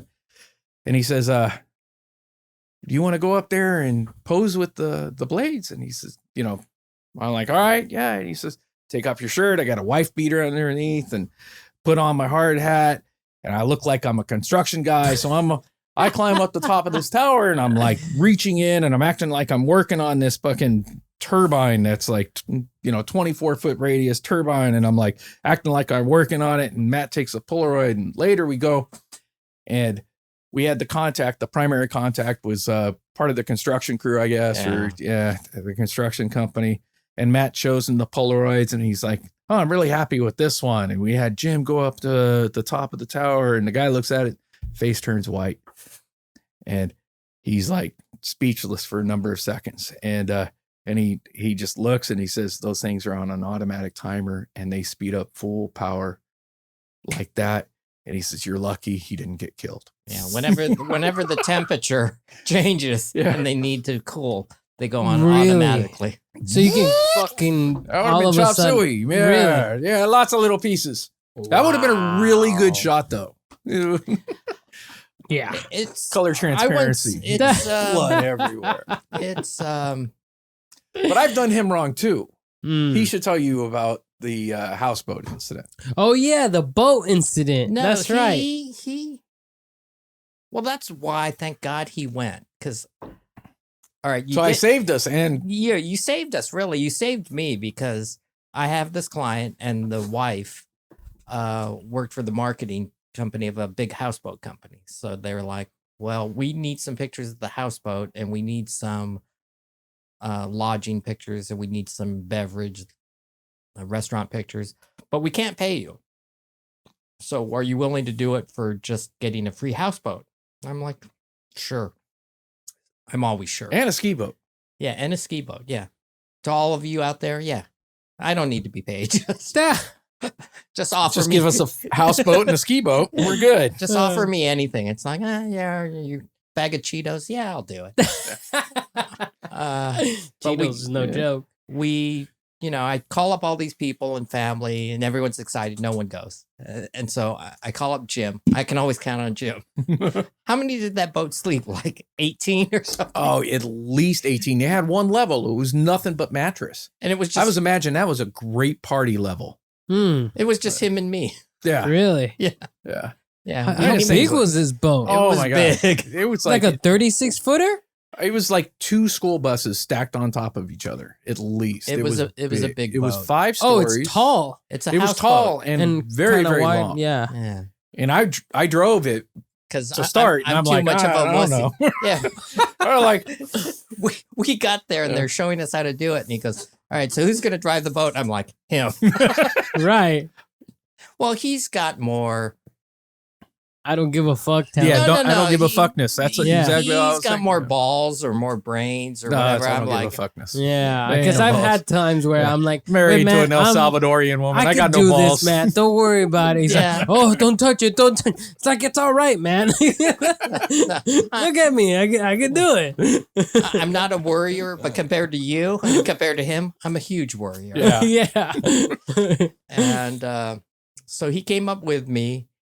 And we've got a few stories from the house. Oh yeah, there's a couple of ones. I risked his your 400 millimeter in the when I was like trying to grab great pictures of the endangered American bald eagle. It turned out great pictures. Yeah. We should have turned brought out him. not to be endangered. Yeah, maybe you can insert him into this video. But he trusted me to drive the boat. I don't drive boats. And then besides trusting me, Speedboat. This was the speedboat. it was This like, wasn't the school bus. It was like a jet ski boat or something. Besides having me drive, he kind of put the pressure on me of don't lose the eagle. So it's Miami Vice. It's a guy who doesn't know how to drive. And I'm doing Miami Vice. I'm standing in the back of the boat, and there's the crossbars or roll bars. I don't know what they would call them, but in a boat. And I got one elbow here, and I'm like cupping my camera, and I have his 400 millimeter on there, and I'm just trying to, I got my legs spread, trying to brace myself, and Matt's just whipping around, trying to follow this eagle. All in all, I'm thinking he these keeps are yelling fantastic. at me. He's like, don't lose him. Yeah. I was like, I'm going to run over some But I did swimmer get a in the great lake. shot of a fisher hawk that had grabbed the fish, and the bald eagle had stole the fish from the fisher hawk. It's a great shot. It's a great shot. I was thinking, yeah, that's going to pay for the trip and everything, because, eagle's endangered. Apparently there are 30 of them up there, and I didn't know that, but they're not on the endangered list anymore. But Well, the fact that you even got it in the frame blows me away. Yeah. On a boat where I'm driving the way I'm driving, and the fact that it's in focus just pisses me off. But the funny thing is that we were talking about how, like equipment, it's just a tool. And that's exactly what we're doing in this situation. Matt's steering the boat. I don't even have my eyes on the horizon. My eyes are through the camera. So I'm like just trying to feel what's going on, and very easily could have lost the camera and lost his lens. And it was probably a stupid thing, especially since it wasn't a paying job. But besides the fact that it could have generated money, it's great experience. It's what you do as photographers. When you should get a group of photographers in here, like 3 or 4 photographers. They're all sound the same. We will talk about other things and considerations and cost and safety, and they're all how our knees hurt. Yeah, and they're all important, but almost to a man or woman, get the shot. Yeah. I mean, that's what you're there for, right? Yeah, but literally our job. Yeah. Yeah, but there's some people that'll be like, well, get the shot based on other factors. And most of the people I know that I really respect are like, get the shot. Yeah. Yeah. I mean, don't kill yourself, but get the shot. Yeah. Right. I mean, spoken Dead like a people true don't cash photographer, checks. really. Yeah, it is. Yeah. That's the spirit of the photographer, is that you're here to get the shot. And if you don't get it, regardless of the equipment you were using, that's a one in a lifetime thing. It's like you had your chance and you blew it. Well, that's how I felt the first time I went in a helicopter. I remember I think it was my first helicopter shot. I went up to Seattle and Oakland to capture a cargo container, and the guy that hooked me up with the job is like, "Can you shoot aerial?" I was like, "Sure." Yeah. never Ariel the mermaid, or never done it in my life. I ran to the bookstore and bought a book about aerial photography. Yeah. But that's also what you do as a photographer. Oh, aerial photography as like on a helicopter and stuff? It was my first my first helicopter shoot. No, the mermaid. Yeah. I wouldn't mind shooting the mermaid. She's pretty cute in that animation. Yeah. I remember the first time I did a helicopter shoot with you, Matt, and I think we got the best helicopter pilot ever, because that dude was swerving out and going up and shooting down. And I think I know which one that is. That's Robin? Dude, that's the guy. Who is it? Was that Robin? It's got to be Robin. I can't remember. It was a black dude. That's Robin. That's Robin. Yeah. Robin's amazing. He's a real laid back dude. Case. Yeah. I He's guess the reason so. we had the FAA after us. Yeah. Really? Robin, for UCLA. Robin's great. No way. Let's not use any names. Sorry, yeah. Well, not full names, shouldn't. because you can't break it down with one name. But on top of that, he is probably my favorite pilot. Well, Jim and I flew with Ara.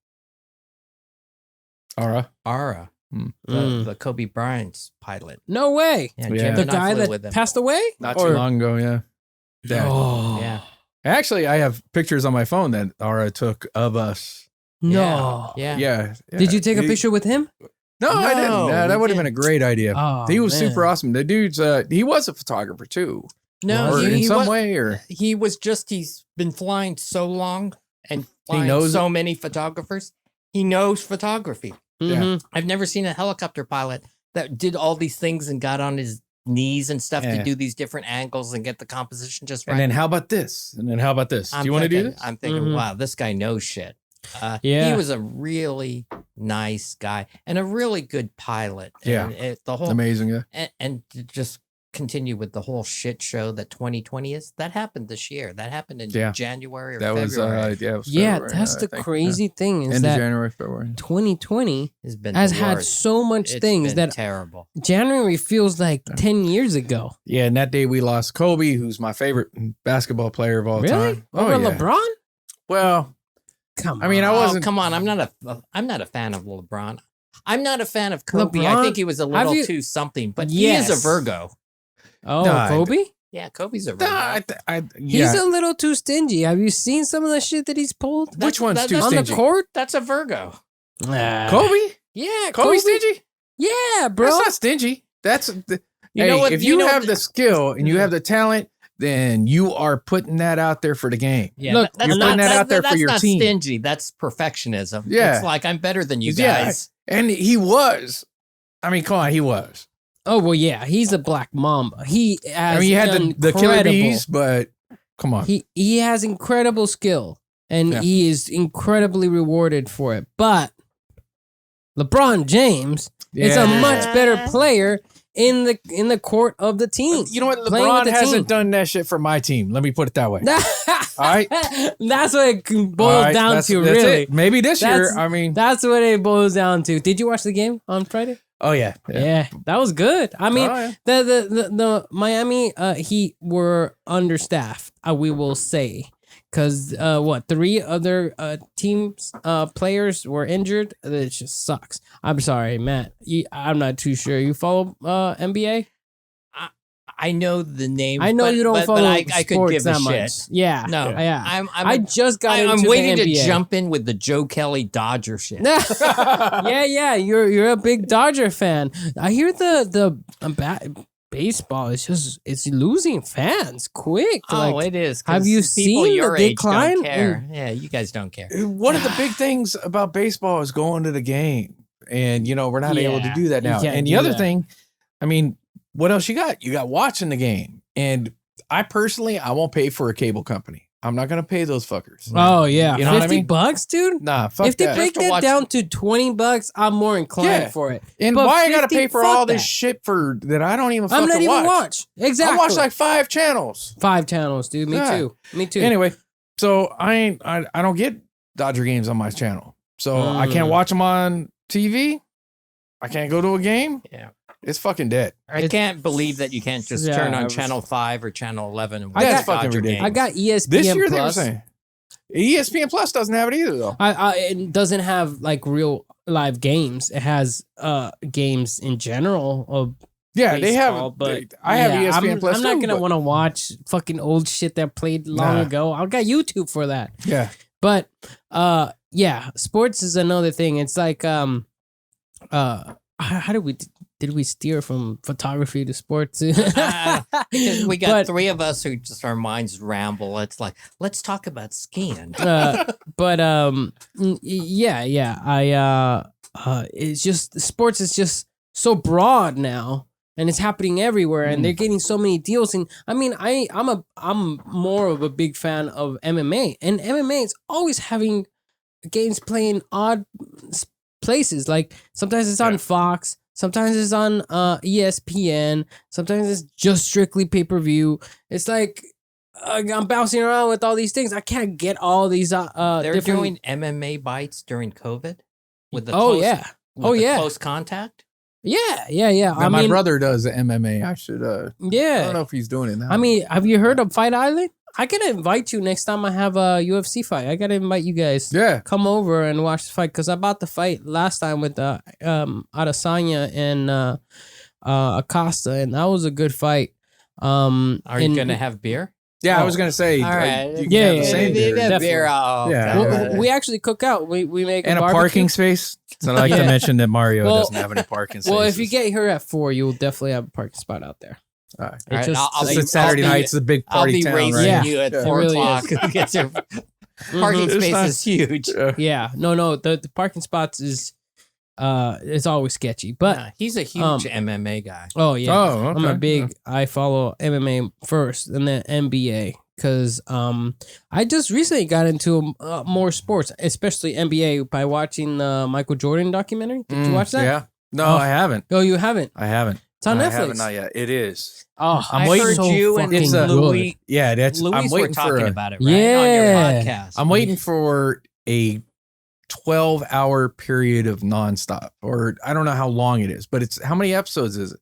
It's like 10.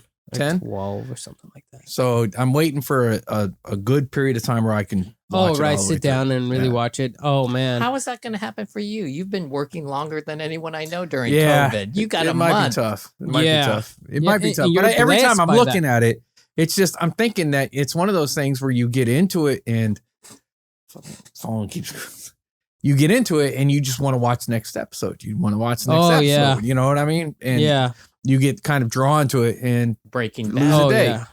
So I just want to have a day that the Breaking Bad. Yeah. Same thing. It's like you're just like I can't stop. Now I'm ruining like 4 days of my life. Ruining. Well, no, that's probably it's easily in the top 10 ever television shows. It's a great show. My brother was the inspiration for that Breaking Bad.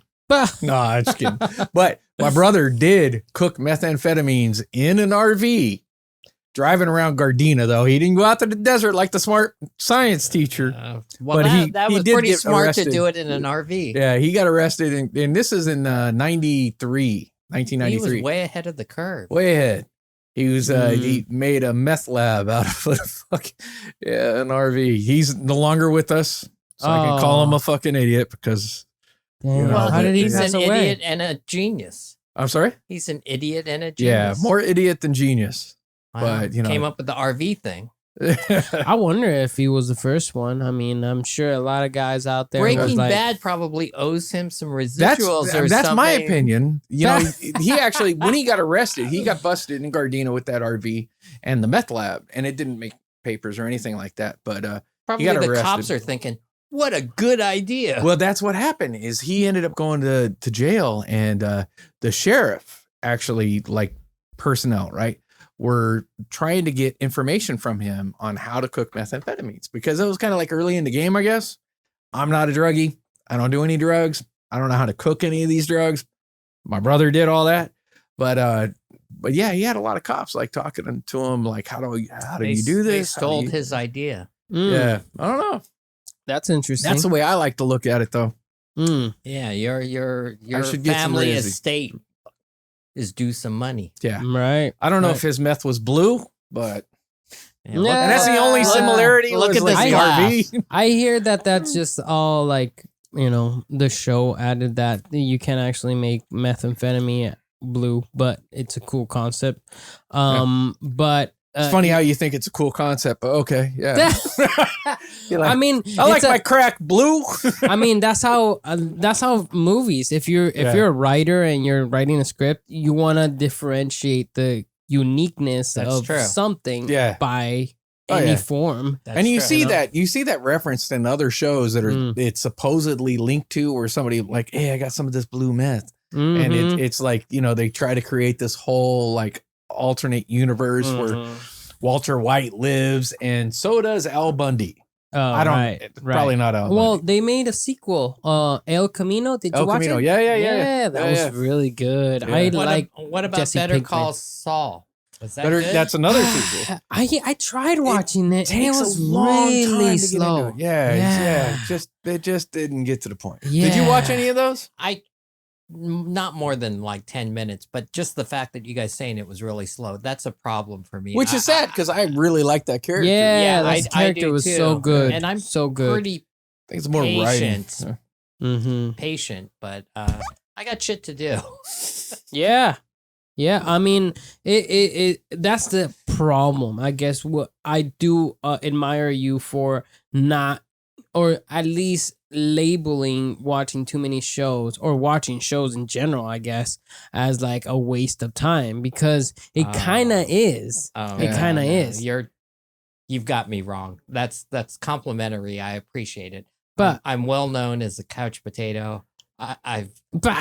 Oh no. Well, his opinion of couch potato-ness, though, you know, I mean, Ain't he shit. has no idea that some people wake up and sit on all their they fucking do, couch. No, if you talk to And then go to long-time sleep. high school friends, Exactly. that's all they talk about is, oh, Matt. Like, because I used to be able to quote dialogue. Well, I probably still can. I could quote dialogue from Star Trek, Get Smart, Gilligan's Island. I mean, Hogan's Heroes. I mean, verbatim. You could just show me a scene. I'll be like, da da da da da. I like television a lot, but the way I've worked out my life for liking television is most people have work days of 8 hours. I have work days of probably around 13 hours because I work and then I take a break and then I work and then I take a break and then I work and I jump rope, then I work and I walk the dog and then I work and I watch Get Smart and then I work and I watch Cheers. So it's a very non-linear type of work thing. I've got some friends that they work 5 hours, they work. I can't do that. I'm not built that way, but like, no, what you said is not true. I don't know about that. I don't know. I think your concept of the TV, I've got 3 monitors. One of the monitors is almost always on, I don't know, James Bond, YouTube, Gilligan, or whatever. I'm editing. But while you're working. Yes. Yeah, so that's not couch potato. That is not couch potato. You're being productive. Yeah, you're still being productive. That counts as productive. I need that shit when I drive. Yeah. My wife I like comes in and Futurama while I'm on the 405. Uh-huh. she's like, "You're not working. I thought you were on a deadline." I go, "I am on a deadline because you were watching James Bond." I go, "Well, he's on while I'm working on." Yeah, because you can multitask. Yeah. You're good. You're working. All right. I love you guys. But it is a process or it is a concept that is taking place today, though.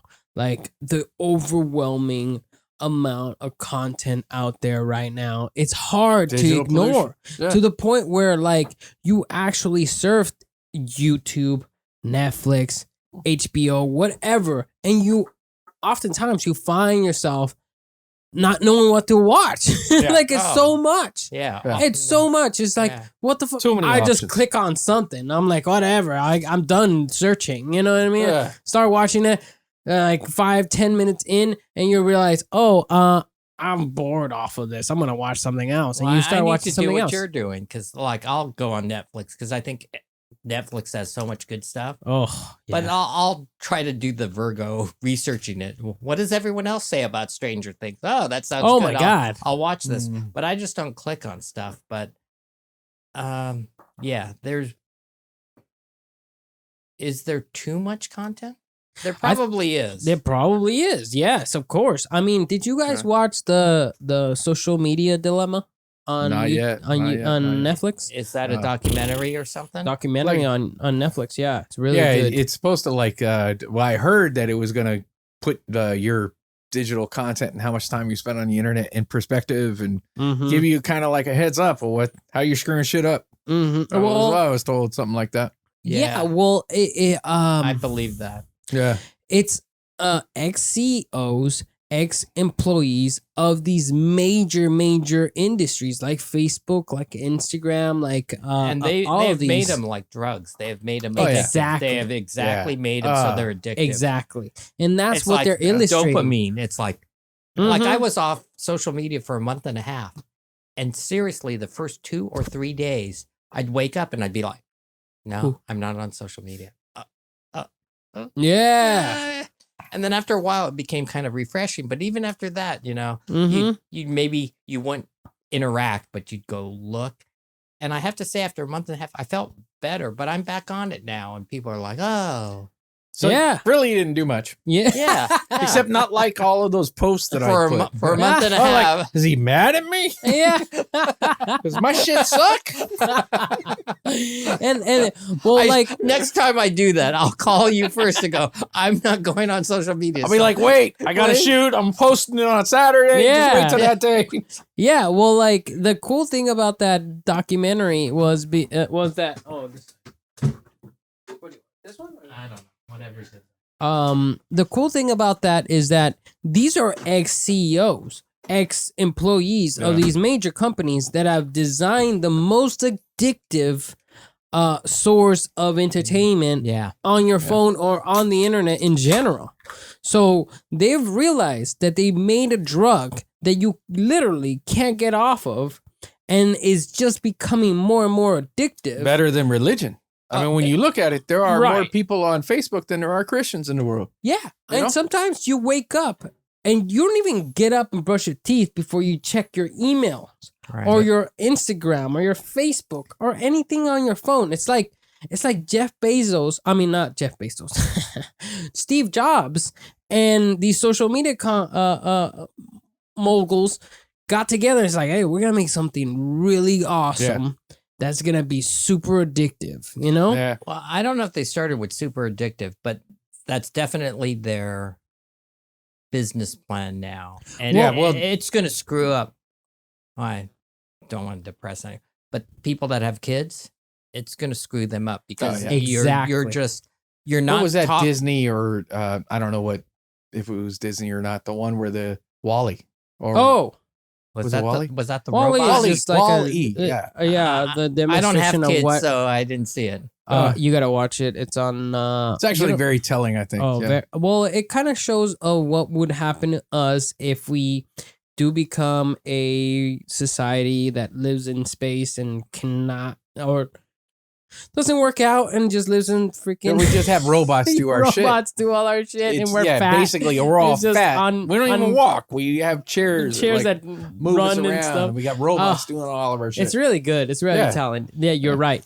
But what these guys were talking about was that even their own kids, they tell them, they make them not get on social media. They're not allowed on social media. These ex-CEOs, ex-employees of these major companies, because at first the whole goal was to make something that will connect the world, that will give you that person in Africa needing a shoe or whatever or water, that was and connecting it to someone that did have it. Does connect the world. It does. Then just like everything, unintended consequences like controlled fire burns and stuff that start a new massive fire. You don't anticipate what else is going to happen. And I think social media beyond the internet is good, but it's also not good. Well, like that's the thing. That's what they're talking about, is that they're talking about, it's just like if you just sit down and just think about what these guys do, like what we do as photographers, we wake up every morning and think of like how we can get the best shot, right? Mm-hmm. What is the best angle? What is the best lighting? What is the best lens for this shot, right? And think about that in terms of like, how can we make this person look at our photos or our program or our app more often? And they've gotten very, very successful at it. To the point where it is scary. And they've realized that, hey, we made this too addictive to the point where even the CEOs and employees are realizing that they're waking up and just checking their email, checking their Facebook, checking their everything. And they can't get off. They realize that they can't put their phone down without. And now you got Elon Musk with his Neuralink. Oh, yeah. What's that? Ooh. Did you watch the Joe Rogan when he talks about that on there? No. Oh, dude. Joe actually, Rogan really I did. That's the one him. where he hit a blunt. Oh, yeah. But he had him on again. Yeah. I hadn't watched the second one. I watched the first one. The second one was really But good. Neuralink is apparently out and active now. It's in pigs or some shit. All right. Yeah. So fill me in. I don't know. Neuralink is a chip that well, it's not SpaceX. It's the board company, right? And they're inserting this chip into a pig's brain. Isn't it the board company? I don't know what company is designing. The Boring Company is the one that's drilling down to make a tunnel for cars. I think so. It's the same. It's the same one. Okay. And they're the ones that made the flame torch. I think so. That's boring. Well, regardless of who the company is, Elon Musk. But this software, I guess you could say. Yeah, software. Hardware is implanted into your brain that you can hear people's thoughts and perspectives. What's it called? Neuralink. Neuralink. And it's I mean, there's several different things. I mean, one of the things it's doing, it's connecting different synapses in your brain and stuff. So if you are a person that has visual issues or auditory issues or limbatory, I don't know what you would call it, but issues like that, then this can actually fix that. It can make those connections that your brain is not connected. But can you see where this is going to the dark side? Yeah, there is a bit of a dark side. Yeah, George Orwell said 1984. Maybe it's 2021. I don't know. Well, right. I just saw a little meme or something on social media about 1984 wasn't supposed to be an instruction manual. And I was like, yeah. All right. Right. Yeah, those memes are killing it. It's like, yeah. Did you guys see the meme of? Are they making any money? The meme company. I mean, I think that's just a probably. I think that's just a cultural phenomenon that happens that everyone takes participation like without taking Pet Rock, without taking any exactly credit. The same. Actually. One of my He wasn't even born. Were you born in 1980? Look at this house. He has a pet rock right 90. Over there. He already has a pet rock. 90 is 10 years. That's right. What I was saying, my roommate told me this one, and I thought it was hilarious. I haven't actually seen the meme, but I can only imagine what it looks like. Think of a smaller person, like your smaller brother or cousin or nephew or whatever, and he has a T-shirt that says 2012. You know how everybody thought that 2012 was the end of the world? Yeah, the Mayan, yeah. And then there's an adult version wearing a T-shirt of 2020 and just backslapping them.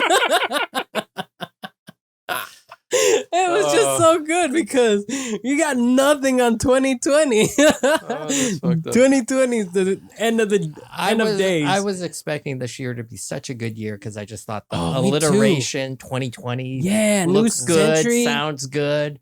And it's I don't want to say that it's been obviously it's been a horrible year, but I actually, before this year started, I thought I would never retire. And then I had 4 months of a period of time where I didn't have shit to do, and I found shit to do, and I was doing a lot of stuff, and I was busy as ever. At the end of that 4 months, I'm thinking, now I got to get back to work. I think I'm good. I want to retire. I thought I would never want to, but I actually enjoyed the 4 months of not doing shit. Well, I had something similar. I think. And I was busy every second of the day. Doing what? I was doing he's doing all kinds of shit. You should see you're building shit, right? I was building shit. I was brewing beer. I was doing some gardening. Beer? Yeah. You didn't bring any. I drank that. Good point. Yeah. It turns out that the temperature is important, and it was summertime, so temperature. You have a car. Yeah. I have another friend that's also brewing beer and shit and making gardens and stuff. I've been wanting to get him on the podcast. Doing it. Yeah. Everybody's doing it. If you have a backyard, yeah. Yeah, exactly, yeah. Well, even for me, I have no mechanical skills like he has, but I did shit that was on Tui's list. What I noticed was... your wife. Yeah, my wife. Is that I wasn't paying enough attention to her. Oh, and well, that's always an issue. It's getting deep. It's getting deep here. Well, here comes some love advice. I thought you gotta tell that them how pretty they are. but it kind of clarified your priorities. Yeah, have another beer, Matt. Yes. And so You good? No, I'll take another one. Oh, I do. Racer 5 or Whatever you got, plenty of. No, give him the Racer 5. There's another one left. There you go. All right, internet. So what'd you think of the hazy? I thought it was really good. Actually. I like it. It's the first test, I was like, it's one of my more favorite hazies. Yeah, I like. I like this one. I had it with Matt, Matt Noren. What is it, like the 7 podcast that I had, and I was like, man, this is good stuff. Yeah. What have you had the squirrel? I had it with you at that place. Saber-tooth squirrel from Smog City. Have you had that yet? Yes. What do you think? I liked it. I like that it a lot. Yeah. Actually, Smog City had a few things. I mean, they have their stereotypical Smog City IPA, and I'm okay with it. But they have Amarillo Gorilla. Yeah, I tried that. I'm a big fan of the Amarillo Gorilla. I liked it. Yeah, and the squirrel. I had squirrel. Squirrel's good. I had squirrel with him after a shoot at Yard House, and I was like, Oh, I right. really like that squirrel. Yeah. Yeah. I that was after that really hot political shoot where we almost died. Are we talking hot and heat, or there was some like politician that was really hot? No, we're talking hot and heat. Mm-hmm. Been there. Although the makeup artist, but Yeah. she put on. Yeah. Yeah. Let's Life's not- better with pictures. In case she watches this, Yeah. let's not go in there. In case she watches, you can catch me at gym at 1-800. I don't have You anything. got yeah. it. Makeup Jim at artists are hotlegs.com. always hot. Yeah. So But, what were we talking about? Oh, we were talking about COVID. I just noticed that it kind of reordered my priorities a little bit. Really? Reordered. A little bit. I've always been work oriented because that's where you get your self-image from. But I realized that You have a self-image, I do. and you call yourself a respectable photographer. I have a weak self-image. Oh, okay. You're in the club. No. That's why I was talking to the other photographer from Long Beach, and is like, yeah, I know I have deep insecurities. She's like, no, you don't. I go, yes, I do. I mean, I think we do. I think don't. No, I think I- all photographers do. I don't think all you photographers- I think we I don't don't know. have as much as We don't the show it as degree of Matt. Yeah, Like, no, neither one of you guys have the I- insecurities that I I've have. had- Come on. I've had moments where I'm like, man, you really have to go that far to like clean things up because nobody's gonna notice. But he goes to the particulars of putting everything exactly how it is. It's like, where I'm really, you want to light this shot? he is the boss. No, so I that's can't true. tell That's him true. anything. So You could just look at me. I'll ignore you, but you could look at me and you could go, that's your rampant insecurity. And I'd be like, yeah, put the light over there. yeah, very much. I think we've had this exact Yeah. conversation. Yeah. Well, I've known him so long. He'll say that to me. He's like, really? And I go, yeah. Yeah. I mean, we worked many times before, and I've seen that multiple times. But I don't. How long we worked together? We worked. I mean, we met you At 10 or 7 12 years ago. Yeah. What was yeah, the guy's name? Yeah, I don't know. Okay. Yeah. But the Makana's? whole- yeah, Makana's wedding. Yeah. Remember? That's Yeah. all And I three was of one us. of the video Oh, guys. yeah. Because that's you it, yeah. brought me That was in. and 7 you said- years ago. 7? That was 7 only years. 7 years. We've only 7. Yeah. Wow. I guess. I guess that's not that money. And then you came and you worked with me in another gig, right? I've worked with you in several other gigs, very far apart in terms of length, but yeah. I think I had you on another gig that was not too far in the future from that. I think it was a wedding, and I think so. I mean, think the you last met time. Valentina on that shoot. What? Oh, Hot Russian? Come on. No, I don't know. Really? Was I? I'm not too sure. But the last gig I maybe it's worked with different you one. for sure was the Long Beach convention kind of like event that was happening for 3 days. I was only I there don't know for what that one event day. was. Yeah, but that But was. god damn, there was a lot of hotties there. like dancing and stuff that's with the the photographer life. costumes. I'm always say that shit every day. They came up to me several times. They were like, "Oh my God, are you working the event? Like, are you gonna be here tomorrow?" Happens I was to me like, all the time. Hey, baby, what's your digits? Never happens to me. Yeah, it doesn't happen to me either. I He's was like- fucking Mario only. because I just don't want him to like, feel all good about that shit. No, Well, I'm sure you yeah, me when you too. were doing all those receptions and stuff, you got that stuff. I got it. Well, even I got it once or twice where they're like, "Oh, you want to go out after you're done?" It's Right. like, I'm working. Yeah. right. Well, like I got that too, but I was like, I'm not gay. All right, you're buying. Okay, cool. Right. Yeah, putting no big deal. Yeah. I'll take the alcohol. Yeah.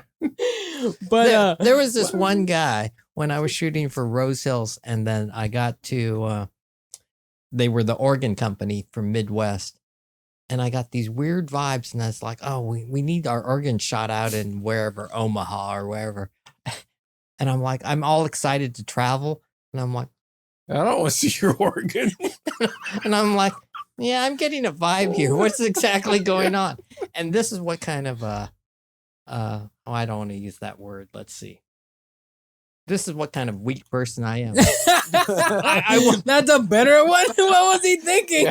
I think it had a little kitty or I cat. was He thinking, wanted to say pussy or something. I was thinking this is what kind of money whore I am. Okay. All right. Well, actually, I don't know which worse, whore or pussy. I'm not Right? sure. Well, it wasn't pussy. It was just like I was thinking. You should just say I'm not gay. Yeah. But would I say that? No. It's not I was homo. like, is there? Hey, Is there? I need money Is one there day. a job out here? If there's a possible job out here, and I could have my deflector screens up, Yeah. maybe I could get the job Yeah. and not have to. Participate. Yes. So that's Hey, that's probably, honestly, that's probably like every woman has to feel like on a daily basis. probably. They have to put up with shit like that. Oh yeah. You know what I mean? Definitely. I mean, but They gotta what was the navigate story, those man? worries. Before that we was the steer off story. the That topic. was the story. Oh, you did a job that was Yeah, questionable. So you didn't put out. Nah, let's move on. But they were giving But you the eye. I was He feeling, wants to move on. Maybe he did put out. Yeah. I was feeling something. I was like, All right. what's going on here? You right? Oh my God. There's so many freaking stories. There's I mean, too like, many beers here. Yeah, that's. I mean, the That's the first, I think once the time that you called, so we worked together once, and I was the videographer, and I guess you were impressed by what I was doing, and you got my number. Because you were hand holding a 70 to 200, wasn't he? Yeah. Was he hand holding, or maybe you had it on Monopod, but you were shooting video and hand holding a 70 to 200. The thing that impressed me most was he was there before us. And because that's the first thing is that I was he so was in there with the nervous. 70, 200. God. We got there like 3 hours Sorry, before the event, maybe It's all 3 right. hours and a half before the event. And Yeah, he was already this there. guy was already here. Yeah. I was like, holy shit. And then he was doing the slider. And I was like, you gotta be freaking kidding me. Yeah, you guys came up to me and said, "Hey, man, so you're like the other photographer, video guy," and I was like, I'm like, Oh, you're the guy that's shit. gonna save. You're the one that's gonna save my ass. 'Cause I kept And I looking was- at that German video sample. I'm thinking, I can't do I think that. technically you worked Oh for my me, God. though, right? "Yeah," because you were Because- friends with Makana, right? Well, no. Oh, I was friends of the bride's family. oh, And, but I think that technically they contracted me and I had to pay you. what? I don't know. Did I pay you for that? I don't know about that. I don't think Maybe so not, because maybe not, maybe. I spoke strictly to Makana. Makana issued me the check, I guess, and No, then that's yeah. not the case, though. yeah, I had a lot of people. I don't know how many people I had working for me that day, but I had quite a few. I just know when he called me, I was like, yeah, I'm trying to learn video, so I'd be interested. But I go, only yeah, you if were they video. know that I don't know anything. He's like, yeah. That's right. You shot. So that's why, because you were like the other person. He's the one that covered my butt. But I had my own video crew. Yeah. Well, that's being very generous. That I wasn't the video crew. I didn't see anybody else that was doing No, we video. had Doug. We had you. We had. No, did we have? No, we didn't have Doug. Did we have Doug? I thought I don't know actually. I'm not sure. All I saw was you and Matt. You showed up because I was bitching to him so much that holy shit, this guy's expecting stuff that I can't do. You got to bring someone else that knows what he's doing. We spent far too long for this to be recorded, but anyways, it led up to Matt getting my phone number and saying, hey, in case I have some other work in the future, I can maybe contact you. And Matt pulled out his card and shit, his business card, gave it to me. I was like, oh shit. And he was asking me about my business card, and I'm like, I don't got none of that. I'm sorry, I got a phone number. And he was like, oh yeah, don't worry about it, I'll write it down. And you kind of wrote it down. Couldn't believe it. I was like, wow, you're willing to do that. And then several months went by, didn't hear nothing from me, and all of a sudden I get a phone call from Matt saying, hey, I met you and blah, blah, blah. I think you even left me a voicemail, and I heard it, and I instantly called back, and I was like, hey, yeah, I could totally assist, like whatever you need and all this stuff. And it was this I think it's the biggest job you've had that I was a part of, where it was like, what, freaking 8 of us? It was a pretty big job. Oh, that was the Long Beach? Andy. Yeah. Alex, everybody, Mario, that's right, Valentina, Mindy. Yeah, I mean, it was a lot of people. Brian. And Brian was there too. Yeah, remember she got the shot with the kids. Oh no, that was Discovery Science Center. And then yeah, you're right. Yeah. And then there was such a big thing that Matt was really stressed out. I never saw Matt that stressed out until now that I've worked with him for so long. And I made that big 3-ring binder. Yeah! None of you guys read it. That was what I was getting to. You know what? To the point you know where what Matt stars do when they have a contract with like venue and stuff like that. They put like, and we want to have pink M&Ms like on page 18. So if they don't have pink M&Ms, they know that person never got to page 18. You got to do that. Yeah. And you have to wear a red scarf around your right ear. Red right here. But sorry. But Matt was definitely stressed out. He made this whole folder thing and wrote it all down, and I think I got chewed out for not having a tie or having a tie. Yeah. One of those. To the point where we had to like dress up and stuff. I think I had a tie, and he told me, "Why are you wearing a tie?" Yeah, and when I think that's right, because I was saying it was going to be such a stressful event. You could wear a tie, or you can not wear a tie. I probably did not wear one. I don't. And you were probably trying to be too respectful of me, and you wore one. I was like, I don't think we needed to either. Yeah, but I think I get yeah, and it was funny because thinking back to it now. I remember when we had the walkthrough. So we got there, an hour early and shit, so we can get the walkthrough with the contact, and they will tell us like where the actual positions of the events are gonna take place. And then as we were going through the walkthrough, we were going through that sheet you gave us, that folder and stuff. And I was looking at it, I was like, I'm not doing any of this because I'm just holding his bag, like that's all Matt hired me specifically to watch his bag. And in case he needed an extra lens, I'll give him to him. And I'm like, sweet. I'm like, but you ended up shooting that day though, too. Right. I'm getting to that. But during that walkthrough, Matt showing us all the details, and Matt stressed out. We're like, okay, guys, you got to be here at the certain time when this coming out and all this stuff. And do I come off like that? Well, at that day, no, that day, where's my camera? I'm just kidding you. But the funny thing about that is that obviously you wouldn't know about this, but I knew about that because I work with the rest of the guys, like Alex and all the other guys, and we were fucking lost, Matt. Like once things took off and we were doing stuff and you took off. They were all color coordinated, you guys. Yeah. Is this the point where Matt starts screaming and pointing, I write the fucking checks? All right, that might not happen. No, Matt's too polite for I'm that. like, shit, this took me 3 hours to write this shit. But I've learned with This you was guys, not 8 that it's years going to ago. stop me from writing them, but I've learned that you guys won't read them. But I accept that.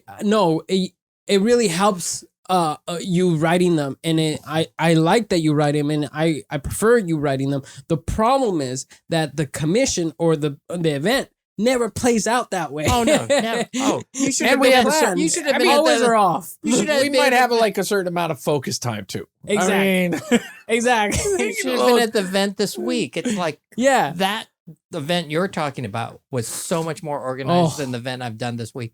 Yeah, but Mhm. that's photography. You got to learn to roll That's with that's it. what I'm saying. It's like It's like when we do the weddings and stuff. It's like, oh, we're going to start at 10 and No. we're going to be by this tree. Mhm. It's like, no.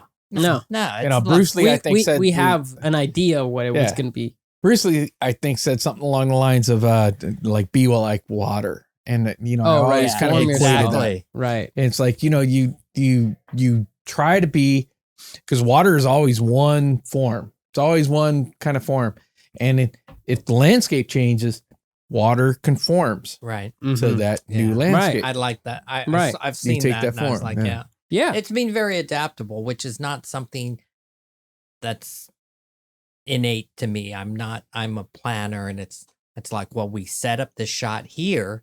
Well, we're not doing that. But that's where we set Well, up. Yeah. But yeah. That's where I So lit see my it. fucking lights. Yeah. Yeah. I taped down all my Yeah, cables, I Yeah. did the pre-exposure for the spot. It's like, Yeah. mm, Well, it's like that. and that's what makes the, a professional too. Is that being able to change? exactly. yeah, that's it. immediately That's just like- exactly right. And that's something I was very weak on when I started this career. Everyone. Is I of was us not Mm-hmm. adaptable. When I started weddings, oh God, what a train wreck.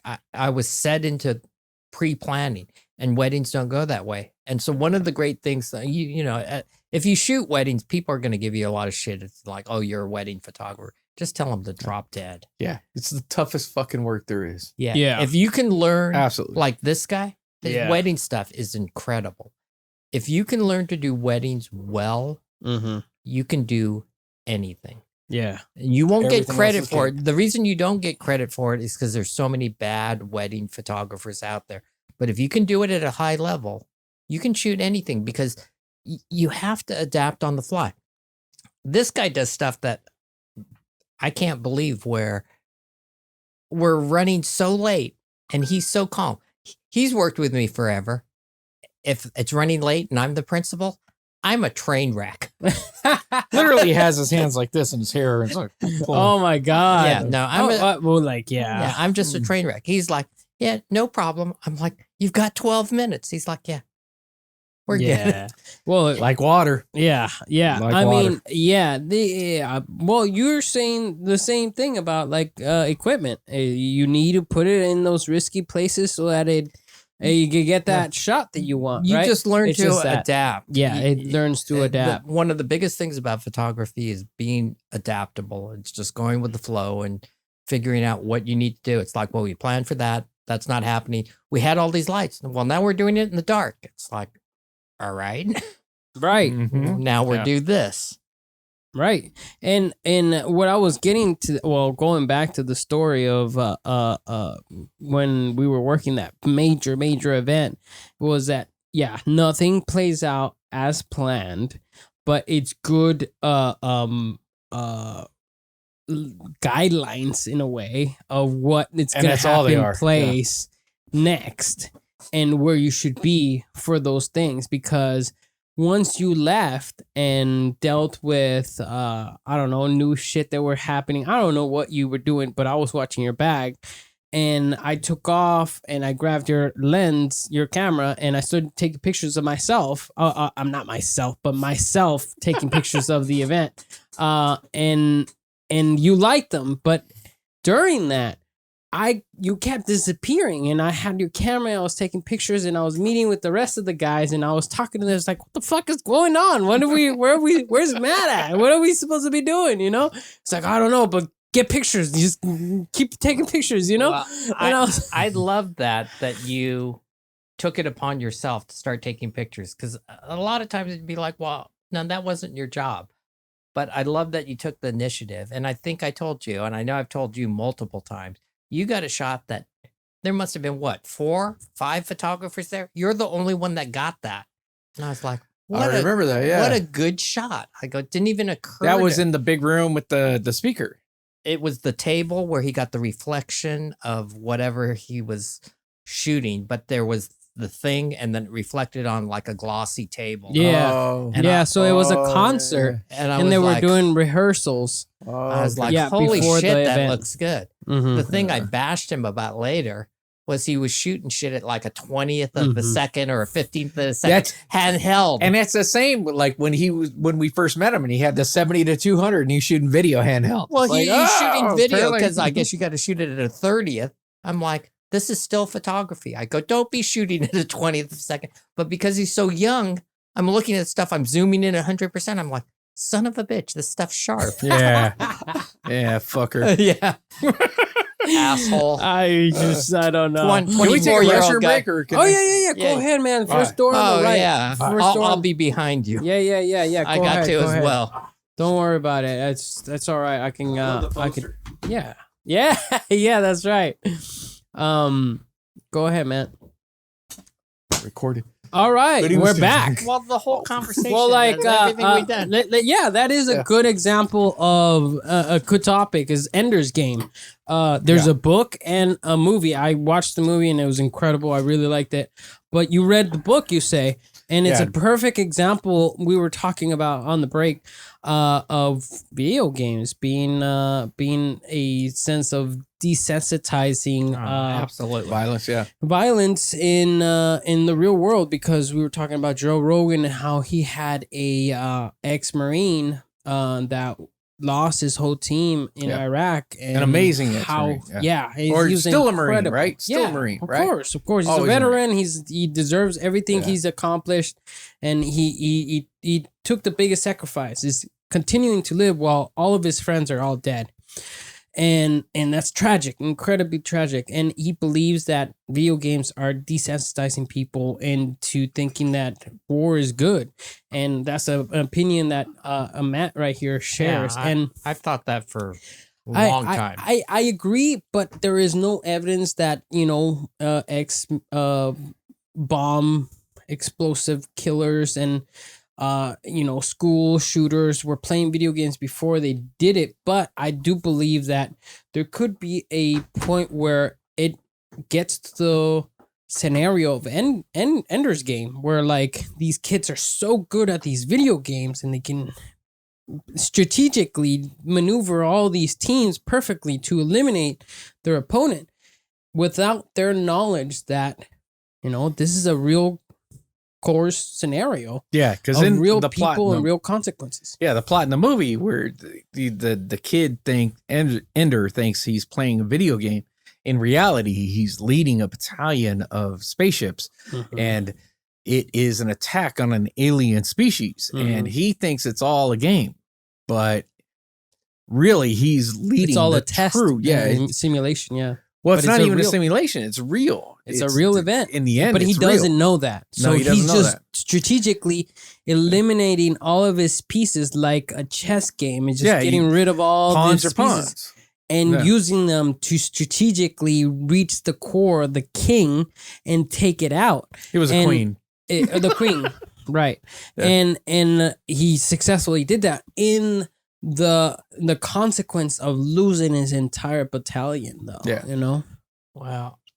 It's He it's didn't tragic. he didn't know that they were. He human didn't know lives. that. He wouldn't have Yeah. taken that choice That's right. if that's what was the real scenario, because that would be incredible loss of life, even though he won. Like that's the insensitivity of the military, of the attitude of just win at all cost. That's right. Well, if I was in charge of everything, and I should be, Probably until not at least next Tuesday.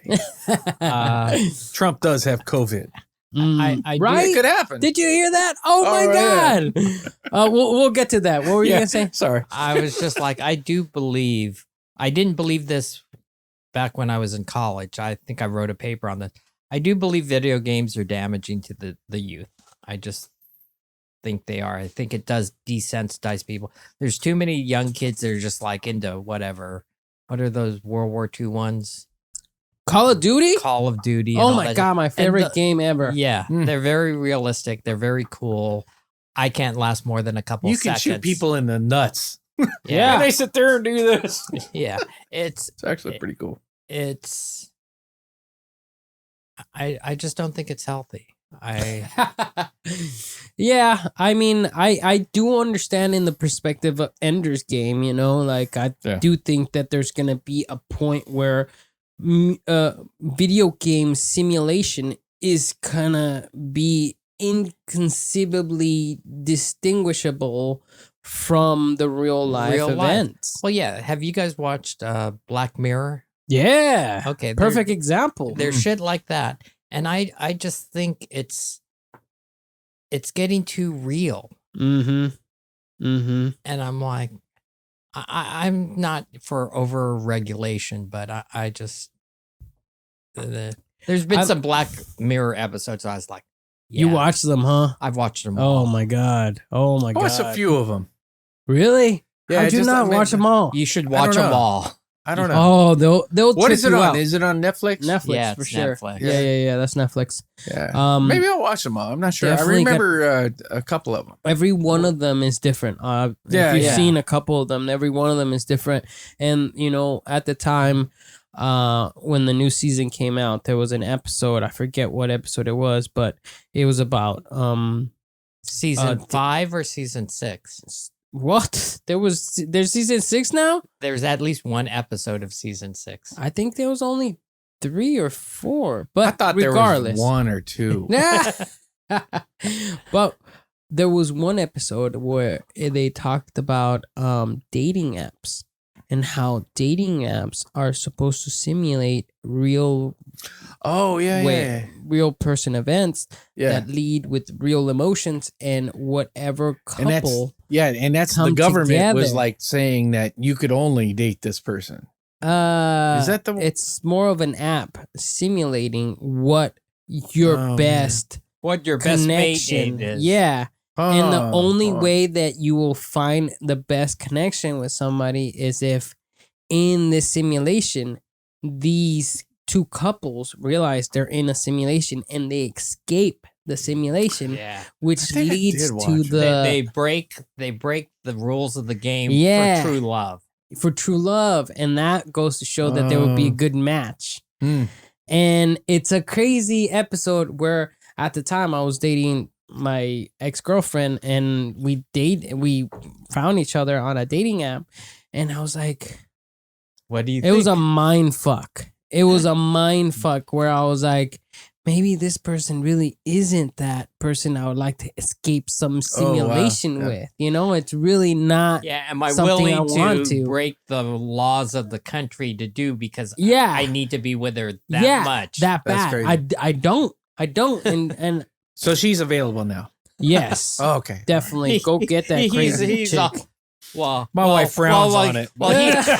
Well, he's saying that crazy chick. Let me show you a picture of her.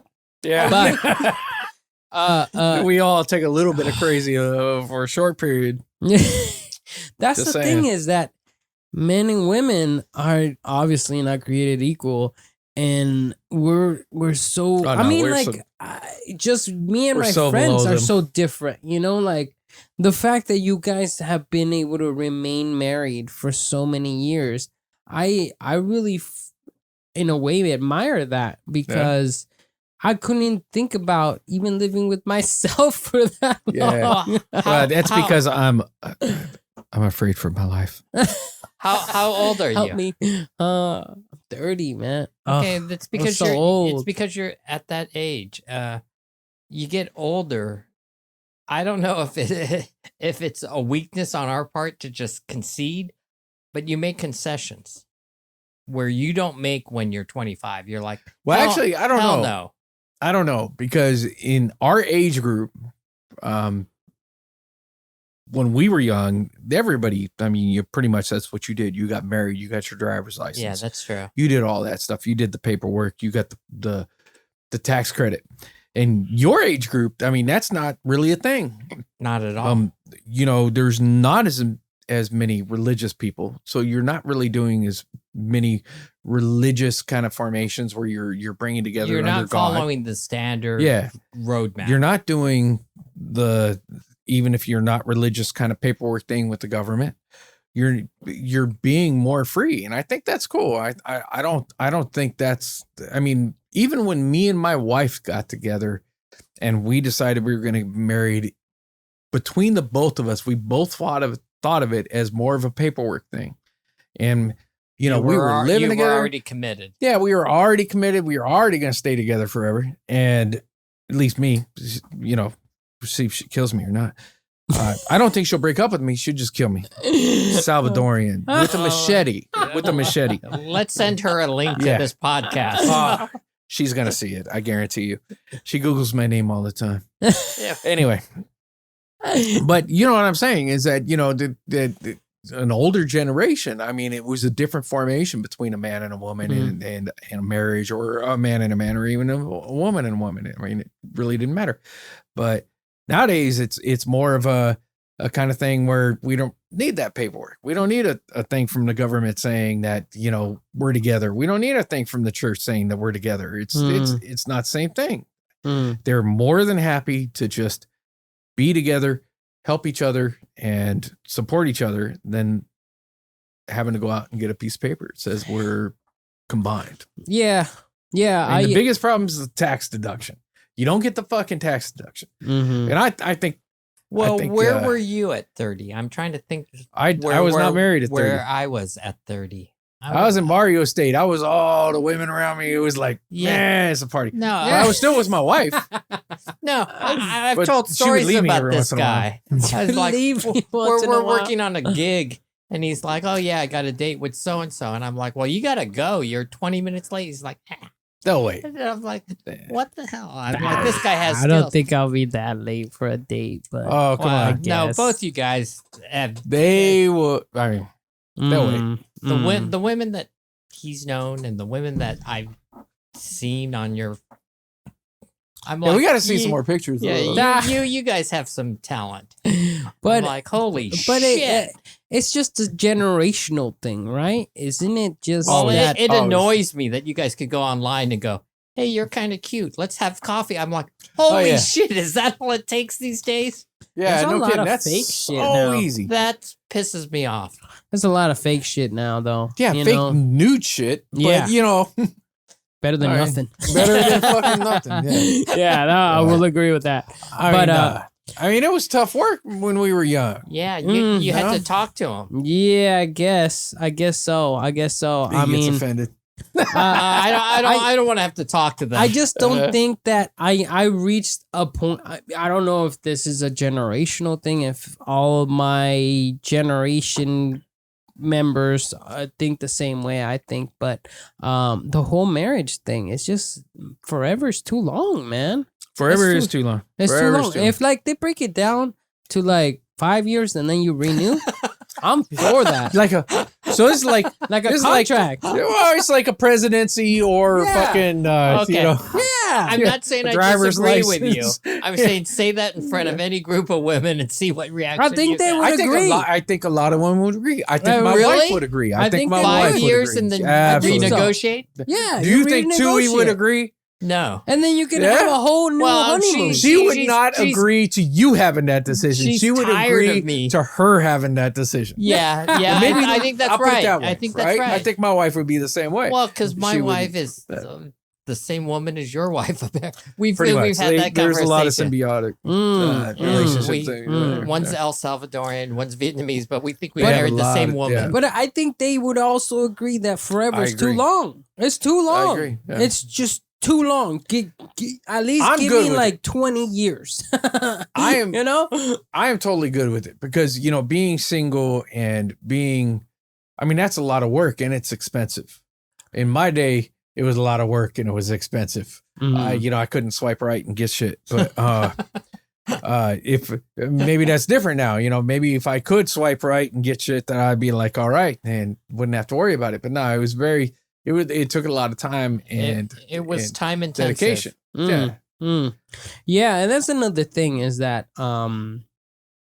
kind of like steering into politics, I guess. The whole concept of not having like, I don't want to say it because I'm gonna be controversial right here. Prostitutes, like the whole illegalizing prostitutes and illegalizing, sex in a way, is making people go to these underground places and get it and distribute that. And it's like, because they can't find a good couple to like live forever with and fucking be stuck there. But I you just don't. Prostitution being illegal is a funny thing because you can go out and you can have sex with somebody. And if you don't charge for it, it's legal. But if you do charge for it, it's illegal. Exactly. And then all of a sudden, why does that become illegal? Because there's a money transfer. Yeah. And nobody gets a piece of that except for you. Exactly. Where, but like, when the funny thing is that if you record it, it's not illegal. Now you're making porn. You know? Oh, really? Porn. Really? Porn is legal. You can make porn. Are you serious? I'm 100% serious. It's like, so if you, that makes I mean, if you hire a prostitute and you video it, then it's legal? It's legal. It's like we're here, we're consensual people that hey, agree. Google note to self. Next time record that shit. But see, these are the things you can go around. And then you might say that, oh no, prostitution's so expensive, you gotta pay all this money. You gotta pay probably twice the amount when you go out on multiple dates and buy dinner. And then if things kind of play out later on. You know why prostitution is illegal? It's because of the church. It's a moral thing. Exactly. They're saying it's immoral. But look at it from a countrywide national thing. It's tax revenue. If you made it legitimate. Same with drugs. Same with drugs, though. Yeah, you could make it safer, less disease.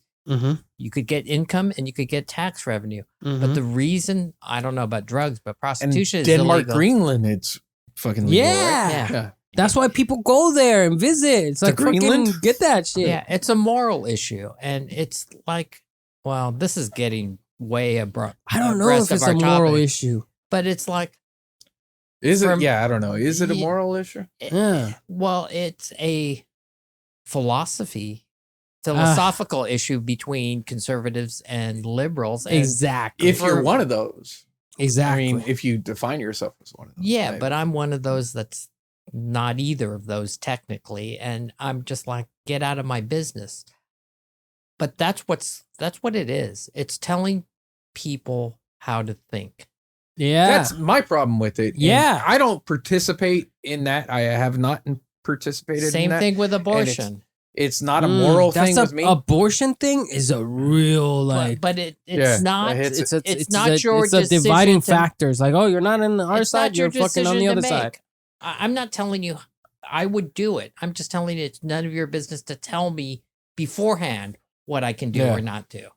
Agreed. Yeah, and my biggest thing is that in a way I've been indoctrinated by Joe Rogan because this is basically his view is that if you're not fucking adult and you know the consequences to going down this path, you should have the 100% willingness to do anything you fucking want. Yeah. You know what the fuck you're doing. If you choose to do heroin and cocaine, you know what kind of path you're going down. And if that's what you choose to do, then go ahead because people will do anyways. Yep. So you better give them something they have. They're gonna do safely rather than letting them go in these underground places where criminals are exploiting them and making all the money rather than any of us. That's probably why Joe Rogan has exploded is because he makes sense. You know, it's just reasonable sense. It's like I'm not telling you what to do, but you're an adult.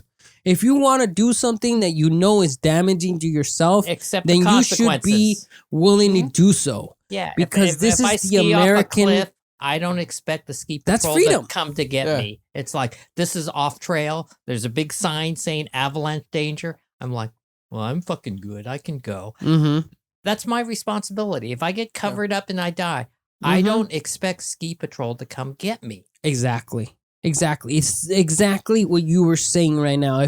If these fucking crazy squirrel skydiving dudes decide to go down this thing that they could potentially fucking die, they should have the full willingness to do so. If you can go to a bar and drink your freaking health away and die there, you should be 100% willing to do so. And you can in America. But when it comes to drugs, when it comes to prostitution, when it comes to all these things, it's like, what the fuck? You guys draw the line in such odd places. What the fuck are you guys doing? Yeah. Well, it's always follow the money. It's following the money, and it's a moral issue. It's the different. Well, church and state, right? Yeah, it's the institutions, separation, and it's just like it doesn't make any sense, and you argue, and you just get everyone mad. But your logic. It's the system that is not designed. It's like we talked about Utah with the 1.5% alcohol, the DMV liquor stores, the private clubs. Same shit. I mean, they're not controlling anything. No, it's just like, all right, we know that the Supreme Court is going the way that, I won't speak for you guys. Let's just say it the way I'm not particularly happy about. So let's say Roe v. Wade goes. Mm-hmm. Is that going to stop abortion? No fucking way. It's going to go down to the state. To the 1960s and the states will approve it. Yeah, it's going to be coat hanger in the fucking alley. It's not going to. People aren't going to stop having sex. Exactly. And then wanting to, handle the unwanted child. But the thing I've always said about that is like, if I had not the opportunity, but I don't think I could do it. I don't think I could have a child and abort it. But that's a personal choice for me. But that doesn't mean that I think the government should tell you whether you can or cannot. That's your decision. It's what the hell is the government doing in that? Yeah. And that's the biggest problem I have with the Republicans is that they keep saying they don't like big government. I want the least amount of government as I want in our culture, in our society, because big government's no good, but yet they allow big government to come in and invade women's vaginas. Well, what Republican? It's like, what the fuck? That's what we were trying to do. But anyway, different reason. But y'all, I mean, we went political. Do y'all watch the debate? That's another thing. That's I got like 15 minutes. Yeah, I got like 15 minutes into it, and I was like, I got to turn this shit off. Both of them are fucking idiots. I mean, come on. I didn't think I could watch the whole thing. You sat down and watched the whole thing, I watched the whole. My dad did too. Serious? Oh my god! I don't know how you did it. I tried I to. can't. Trump kept interrupting. It's like, dude, just let him talk. You're gonna lie anyways. I would vote Biden in, but I'm just looking at this debate and I'm thinking these are the two fucking idiots. He stepped down to his level. Biden stepped down to his level and let him just ragdoll him. It's like, what the fuck are you doing? And honestly, I kind of don't blame him, because when you're in front of that guy and he keeps like poking at you and poking at you, I think if I was it's kind of hard not to say. I think I would have turned towards him. I think I would have been like, "You want to go? Let's go." Yeah, Let's go right exactly. Yeah, me too. I don't think I would have been able to take it. Yeah, I don't think so. All right, motherfucker, are you ready? We're doing it here on the stage. Yeah, I think I think the whole format wasn't. I mean, God, I can't. I mean, the moderator was sucked. Shit. I hate the fact that, I would want them to be able to mute Trump's microphone. I just don't want to have two leaders of a major, like first world country kind of shit going on. And we have to sit there and talk about muting one of our leaders. Yeah. Well, you gotta act like an adult. Yeah, exactly. Right? You can't act like 6-year-olds and just talk over each other. Look at the three of us. We have differing opinions, but I could see each one of us waiting for the other one to finish, more or less. Exactly what I was talking about. Yeah, me too.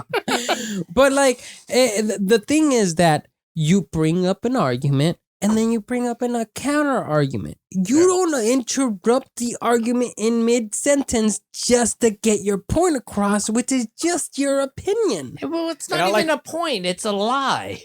Yeah, Yeah, exactly. I like really how is. Trump had said in like 2 or 3 times that I had to watch it, talking about how Joe Biden came in wearing a big old mask. Biggest mask you ever seen, and fucking Trump ends up with the COVID. Yeah, 2 days not only later. that, but Biden's not wearing a mask right now. Like you're right in front of him, and he's not wearing a mask. What the fuck are you talking about, bro? Like right then and there, you are disproving yourself Exactly, and you're the fueling hypocrisy is rampant in politics. Mm-hmm. That's a bumper sticker right fucking there. You knew about Nancy Pelosi, right? With her going into my god, and that's another one, dude. Hair salon without a mask. Yeah, but she was hooked up. She was set up. I'm not on Trump's side, but that's like she was set up. She was set up. Yeah, she was set up. Set up. It doesn't matter if you were set up. You should be aware of the circumstances you find yourself in. I hate to use this word. The optics of it. It's like shit. If you're going to be on that side, stances. Okay, all right. Sorry. If you're going to be on that side, then you got to be overly cautious about what you're doing, and to show up without a mask for something like that is ridiculous. I could strangle them all. Yeah. and honestly, like, did you guys hear about the whole like Trump's taxes? He only pays $150. How many scandals have you keep track of? There's like too many. You know what's funny? You know what's funny is that they're talking about how much Trump paid in taxes. I mean, there is a process that all of our taxes go through, and you can't pick what you pay. You are taking advantage of certain amount, and I am not a Trump supporter. Okay, I think the guy is a fucking idiot. But the fact that he paid $750, not surprising, his fault. Oh, it is our tax code's fault. I mean, those are Obama taxes that he's paid, and that's how he took advantage of it. And those were advantages afforded to him by previous government, not himself. Yeah. And I disagree with it. I think he should be paying way fucking more. Yeah, he should. But it's not something that you can hold him accountable for, because he's just doing his taxes. I mean, it's not taking advantage if you have a deduction. I mean, I don't take advantage of the government when I'm paying taxes because I have 3 kids. I don't take it. That's not me taking advantage of the government. No, so if I end up, that's a tax deduction. That's a tax deduction. So if I end up saying I got 3 kids, here's how much I made, here's how much I've already paid. I also pay my house, and this is my mortgage, this is how much insurance I have. So these are my deductions. These are what I'm paying in. What happens? I press a little button on the computer. It tells me I get a $1,200 refund, or I owe $250. I mean, that is not me taking advantage because I sit there and say I have 3 kids and I'm taking a deduction. Trump can't take deductions for something that's not owed to him. Yeah. Or something that's not provided for him. Right? That's true. I agree with that. But like most things are more complicated than they actually seem. I mean, and if you look at it, it's the devil's in the details, right? So if you look at it and see that's the taxes right there, right? So like the deductions a couple of the deductions he put in there is his haircut. He spent like $100,000, but they allow you to do that shit. Exactly, I do agree with that. But then they shouldn't. I mean, that should be do that. If he was a personal business guy, I'd still probably have a problem with it. But okay. He's running for president, or is president, and you're telling me a guy millionaire on your own, multi-millionaire, cannot pay even half his share of and I'm the last person to come to his defense. Appropriate taxes, but anybody in his position making that amount of cash should not be able to get his taxes down to a point where it's in a 10. Well, to your point that he's using the legal tax code to get it down to $750. My point is, one, as a citizen, no one likes paying taxes, but there's certain things that I'll do where I'm feeling, we drive on the roads. Exactly. Pay your fucking taxes. Pay at least a portion of your fucking taxes. I'm not trying to get every fucking deduction because I'm a citizen. Do I think his $750 tax bill is completely legal? I do not. Mm-hmm. And the funniest part about it is, I don't know. The funniest part about this, and it's like comical, honestly. Even though he paid literally nothing in taxes, he's still due for billions of dollars in debt.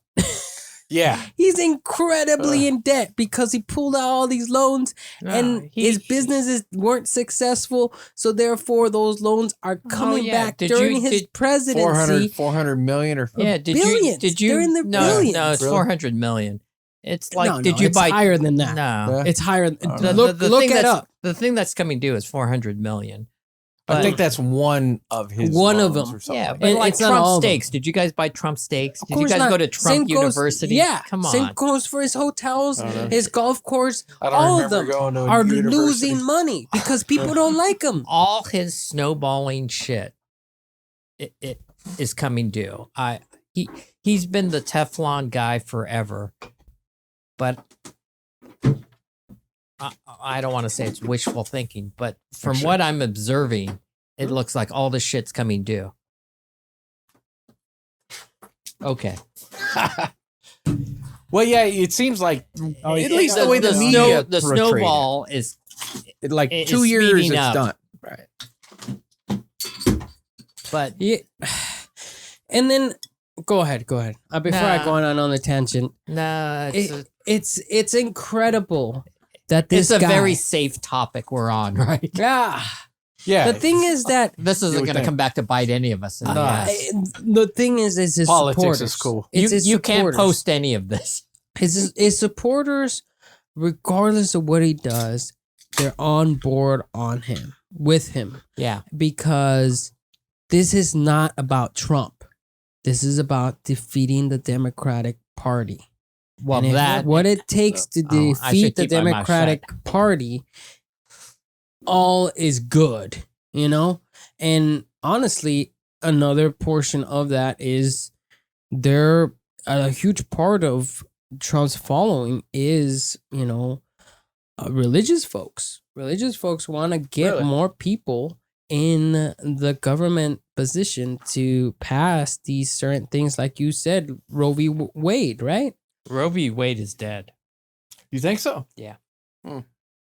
Well, they brought the new Supreme Court nominee. And she's it's already favoring Republicans. It's not even 5-4. It's 6-3. Yeah. It's 6 conservatives to 3 liberals. It's not even close. Not even close. Not even a that sucks for a swipe right generation. Mm-hmm. Big time. Mm-hmm. It's or swipe left. I'm not. It'll swing I've back never swiped the other way, but it's not going to swing back in my lifetime. Probably in your lifetime, maybe in yours, but in my lifetime, there are 5 years between our lifetimes. His, me and you, yeah. For you and me, it's not gonna. We're not gonna. The way we view the world isn't going to swing back in our country in our lifetime. It's going to be, but everything's a pendulum. It swings too far one way, it swings too far the other way, swings too far the other way. We're in a thing where it's just swinging that direction, and it's too far already. It's not going to change before I die. Which is kind of sad. I'm behind that small island over near the, I don't know, southeast, like British version. Yeah, you just kind of hunker down and pretend like it doesn't bother you. Unlike my mom, that it bothers her. It will. The Trump phenomenon we're seeing today is nothing new, and we're realizing that every day. It was underneath the surface, and it was harboring. Underneath. It was just like. It was inappropriate to say something, so the people that felt that way didn't say anything. Mm-hmm. And what Trump did is he said, it's okay to say that. And then all these little ants came out and said, yeah, that's the way we feel. the people it's about that 40% or 45% of this country feel that way. The Republicans that support him now and stand by him right now, if you go to 2016 and you look at the things they said about him, they're incredibly tragic. They're incredibly antagonistic towards him. Oh, you Mitch know, like McConnell said he was an idiot and he was nuts and all that stuff. Well, the only reason they support him now is it's because he won. Well, yeah, there's that, but they don't want to split the Republican vote. So they can't bring anybody to contend with him, because if they did, you know, Trump is running for re-election no matter what. Mm-hmm. So if they bring another Republican in to run for re-election, then whatever Democratic nominee is coming up, they're going to put up one. So you got all the Democrats are going to vote for that Democratic nominee. Then you got all the Republicans. Some of them are going to vote for Trump. Some of them are going to vote for this new guy. And they can't split that vote, because then Trump only gets 20% of the vote. The other guy gets 25% of the vote. And then Democratic gets the rest. Yeah. You know what I mean? Yeah. And, they can't split it. They can't and that's not what happened, though. And I don't understand politics, but that's my view. Right. That's my opinion. Well, our system is not designed. Like, we keep saying that this is a republic. No, this is a Democratic Republic. Yes, exactly. So it's not a democracy; it's a republic. That's right. Really, it's not a democracy; it's a republic. Yeah, because the electoral college. Yeah, it's not a popular thing; it's a representative thing. Right. Unless, like they're saying today, in November 3rd, everybody's gonna overwhelmingly vote one side over the other side, so that electoral vote cannot count. Where I'm like, no, you're baiting too much on that. Yeah, we learned that lesson last time, right? Popular versus. Yeah. Well, you know why the electoral college doesn't make sense is because of redistricting. Yeah, you guys know about redistricting. Yeah, our city just went through that too. So yeah, we have the same issue. Which is very partisan. It's very much bullshit. Mm-hmm. Exactly. Yeah. You could look at districts and neighborhoods that are drawn like a little zigzag map. Yeah, and you wonder why. Yeah, it's because the Republicans live here. Or is it because of... It's party. Yeah, exactly. It's exactly because of party. And I remember learning this 20 years ago doing the campaigns that I did. Mm-hmm. And I'm like, that's just completely ridiculous. And one of the things that needs to be done for either party that's in power is get rid of redistricting. There should not be redistricting, because the party in power is the party that gets to draw the districts. Yeah. And then they do it to consolidate their power. Yeah. Gerrymandering is what it's called. Yes. And there's a famous guy that has been able to make these very unique graphs and mappings to favor the Republican. I think I watched the same video. Yeah, that the you boss. watched. Yeah. And it's so unfortunate. It's unfair, because if you're in power, when the Democrats are in power, they draw. It's one of the problems with our political system is when the Democrats are in power, they do what favors them. When the Republicans are in power, why can't you just be fair? Well, the issue is that Democrats do cheat, but not as much as the Republicans cheat. Well, that's something that someone may agree with, but the Republicans aren't going to agree with that statement. Of course not. It's not favoring them. Of course not. And when people look at the election today and the election that's coming up, they might see as everybody either on the Trump side and everybody else on the Biden side. And honestly, it's not like that at all. Like we're left no choice but to go with Biden, even though we don't want that guy. Like, a lot of people don't want to support Biden, but because they hate Trump so much, they're gonna vote for this guy. Well, there's most of the elections so I voted for, I wasn't happy with who I'm voting for. The first election in my lifetime was McCain, Obama. I liked them both. I really liked them both. I really liked Obama. McCain, Obama, first election in your lifetime? First election in my lifetime that I was happy with whoever won. Like before, usually it was like, don't like Carter. Was it Reagan? Carter who?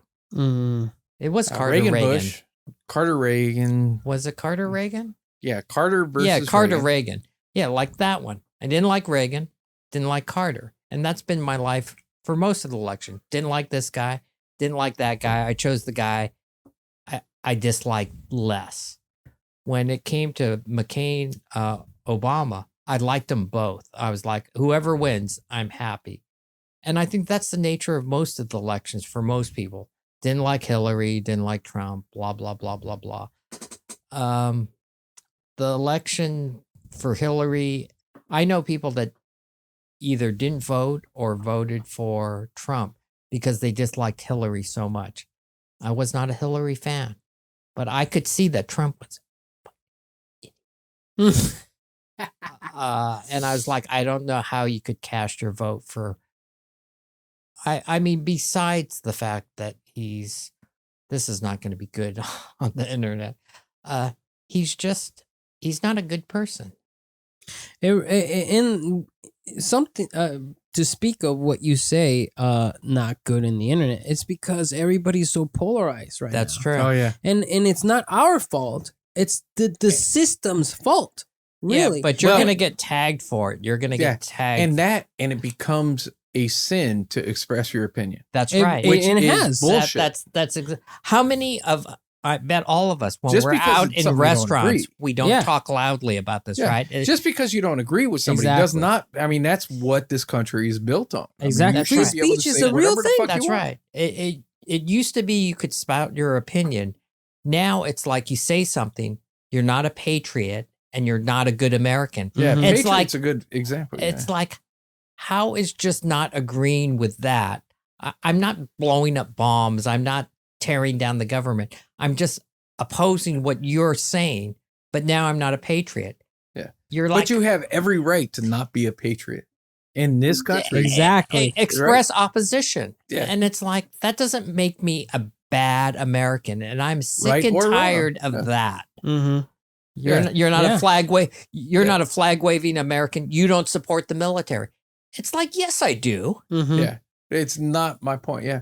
And, there was the story, I read it a while back. I don't know, where this military guy was going to some restaurant or donut shop. I have no idea. I don't quite remember, but another guy was giving him crap and talking shit. I don't know, about him killing babies or something like that. I don't know. And then this other person came to their defense and they were saying, you can't say that about this person, blah, blah, blah, and all this stuff. And the military guy turned around and told that person, you know what? That's exactly what I fought for this guy to be able to say that kind of shit. Whatever he wants. I mean, I fought for this to be a free country, for that guy to express his opinion. That's right. And I don't agree with it. You don't agree with it. As long as he's not raising arms to me and trying to shoot me, let him say what is peace. I mean, he can say what he fucking wants. And that's the point. I mean, that's how you make a good, wholesome country, is that people express their opinions. You should not have a majority. I mean, one of the problems we have with this country is that we watch the debate. We have these two fucking idiots that we have a choice of. And we can write in any name we want, right? We can write in fucking Mike Tyson, Mickey Mouse, whatever we want. That person's not going to win. It's one of these two people because of the electoral, because of the popular, whatever the case may be. We don't really have a choice. And, California is low on the fucking list as far as that goes. So we have a choice between these two people. I mean, that's not a big fucking choice. I mean, you look at these guys and it's like, out of 335 million people that live in the fucking United States, those are the best. No, those are the ones that had the money. Those are the ones that had a bit of history. they're not the best to run this country. They're certainly not the best in this fucking country to run it. We never get the best. No. You think Reagan was the best? I know Reagan's a hero, but come on, Reagan was not the sharpest tack in the pencil. Absolutely the thing. And it's like, any of these guys, were they the sharpest guys? No, they weren't. It's just the sharpest guys are people like Steve Jobs and people like that build shit, but they won't run for politics because what a clusterfuck. Why would I put myself in that position? Exactly. But for the position, for the people that we have in the position, you make the best choice that you can. But I am very saddened and tired of the division, and it's gotten much, much worse under Trump. Yeah. And the fact that you can't talk in a restaurant with your family or people that are even like-minded with you because the next table could be up in arms. You're just like, and it ends up in the fucking news. It's gotten that because bad. it's a differing opinion. It ends up in the news, and that's one of the things that makes this country great. I mean, you could have a different opinion. Yeah, I mean, you talk about some old lady that like was yelling at some people. It's like, well, fuck yeah, she's an asshole, but she has the right to say what she wants. She can say whatever she wants. That's not against the fucking law. But that's not the way it's trending in this. Just like what I was saying when I was going to go out and photograph after the election. You think me just out there just taking pictures is going to be like, you have a right to do it? I can see conflict. Yeah. I can absolutely see. What the hell are you taking a picture of? You know? Oh, we got that when we went out. Actually, when we went out to this thing. Did we get conflict for that? Area 51. What are you taking pictures of? Yeah. When we were, press. There were porta potties. Oh, yeah. It was a very stark. It was just a very graphic, dark, good image. And they had these pastel fucking porta potties, and they were like, I don't know, 30, 40 of them lined up. And we're taking pictures. We're waiting because people are coming into our pictures. So we're kind of waiting for them to get into the bathroom and come out of the bathroom, taking pictures in between. And a lady comes, so are you taking pictures of people going to the bathroom? Like, no, we don't want you in our picture. And I showed her on my camera, like, this is what we're taking pictures. People get sensitive. Yeah. But we were taking pictures of bathrooms. Yeah. So they have the perfect right to ask. I don't give a fuck. Something correlated to that. I was, I got a new lens for my camera, and my roommate wanted to go out surfing. And so I went with him so I could try out this lens and stuff. And he got done surfing. We were sitting by the beach and we're hanging out. We're having a good time. I'm testing the camera, taking pictures of these birds that are walking up to the shore and walking back as the waves come in. And these group of little kids playing around with the birds. And I was like, oh, that's kind of cool. Taking pictures of them. Their parents look at me and be like, freaked out. What is this guy doing? Yeah. It's like, sir, one lady came up to me and was like, sir, are you taking pictures of my kids? I'm like, no, miss, I'm just taking pictures of the birds. The kids got in the way. I wasn't going to explain the whole thing. Yeah. I'm just taking pictures of the birds, ma'am. And I was like, oh, okay. And she walks I understand away. that shit, but I get sick and tired of it. It's like, even if I was taking pictures and your kids are in it, or I was taking, what the hell do you think is going to happen? Yeah. I mean, what you couldn't think get pictures from kids? You think I'm going to post it on the pedophile website? And even if I did post it on the pedophile, how are they going to identify your kids? How are they going to know their It's like, calm down. And that's the media. I mean, that's like overexposure. That's like people thinking that every person out there is a pedophile. Maybe that's anybody because we're camera. Photographers. We're just overly sensitive to it. If you have a drone at the beach, I'm sick and tired of it. Yeah. It's like, you got to be, if I was out there and if I was lucky enough to have kids and someone was taking pictures of my kids out there, it'd be like, oh, yeah, your kid was playing with the dog. I'm like, yeah, that's cool. Go ahead. Yeah. Yeah. It's becoming a very interesting, not interesting, very, I don't want to keep using polarized, but it seems like that's the only dynamic. description. It's some kind of a dynamic. Yeah. And honestly, I think this is a debate that's been happening for centuries, even back to the Greek philosophers. I mean, if you look at philosophy itself, back then they would debate about things not as they were to be the right moral and ethical thing to do, but what is good for society, what makes society effective. And I think that that's the issue that this country's having right now, is the problem with giving freedom with not overexposure in the extent of like putting you at risk. Like, people want freedom to go and say and do whatever they want, but they also agree that murder should be illegal. You shouldn't have the freedom to murder, because that is freedom, but you shouldn't do that. Yeah, we got to draw a line somewhere. I'm not really Greek learned, but I do like tzatziki sauce and gyros, but I don't know a whole lot of Greek stuff, but you mentioned two Greek guys I never heard of. Yeah, I don't think I've heard of them. I've heard of Plato and Aristotle and Socrates and stuff like that. And their writing he's next level. No, I don't know about that. Probably not. Really?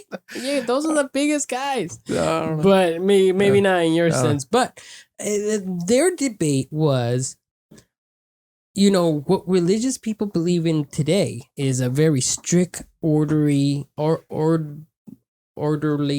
way of believing and acting upon those beliefs. And then the philosophers were thinking, what is the most effective way to operate a society? We know people will do crime. How can we give the opportunity for criminals not to be unfairly punished for something that the society made them do, you know? Just because they're pissed off. Exactly. Yeah. Just because they're pissed off. That shouldn't be a cause to be put in prison for life. That's not an effective society, because you're putting away economy that could be part of the society that can be building it up. Unlike the country we live in today, that 25% of the population is in prison to the point where we don't have any more room to put people in. Yeah. And every time these people come out, they're not normal. They can't contribute to the economy anymore because they've been completely tortured in this reality. So they end up going back. It's too much in the country seems to be black and white. I'm not a believer in black and white. I'm a believer in gray. And as things get more divisive, each side has a black and white answer. Build a wall. Yeah. Is that the answer to immigration? Is build a wall? And even if you built a wall, there's no fucking way that's going to stop it. Technology, tunnels, boats, spaceships, transporters from Star Trek, they're going to come over. It's like, we're a nation of immigrants that doesn't want immigrants anymore. Exactly. Fucking bullshit. It is. Nobody's native here. Yeah. Okay. My wife's Vietnamese. Your wife's El Salvadorian. I'm Icelandic. You're Japanese. Yeah. The Hawaiian Japanese. Did any of... You're Mexican. Not a single one of us was born here. No. I mean, I was born here, but none of us are native to here. Nope. It's like, holy fucking shit. You know, if someone hears my name, it's like, oh, you're an immigrant. And then someone hears me over the phone, it's like, oh, you're American. It's like, fuck. Yeah. Yeah. Yeah. And that's, it's just so easy to mobilize a huge amount of people on one thing. It's so easy to do it when it comes to like fear. If you instill fear into people that immigrants are coming over the border and murdering and killing all of your kids and taking away your family. That's exactly what this administration is. That's what I'm saying. This whole thing on. It's so easy to just narrow it down and boil it down to one single thing that will fix everything, which is not the answer, because never has there ever been something complicated ever been fixed by one thing. You know? That's true. And people obviously don't want to hear that. All they want to hear is to fix this problem by getting rid of these people.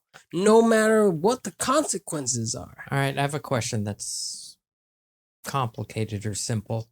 Are you guys optimistic about the future or not? I do. I am. I am totally.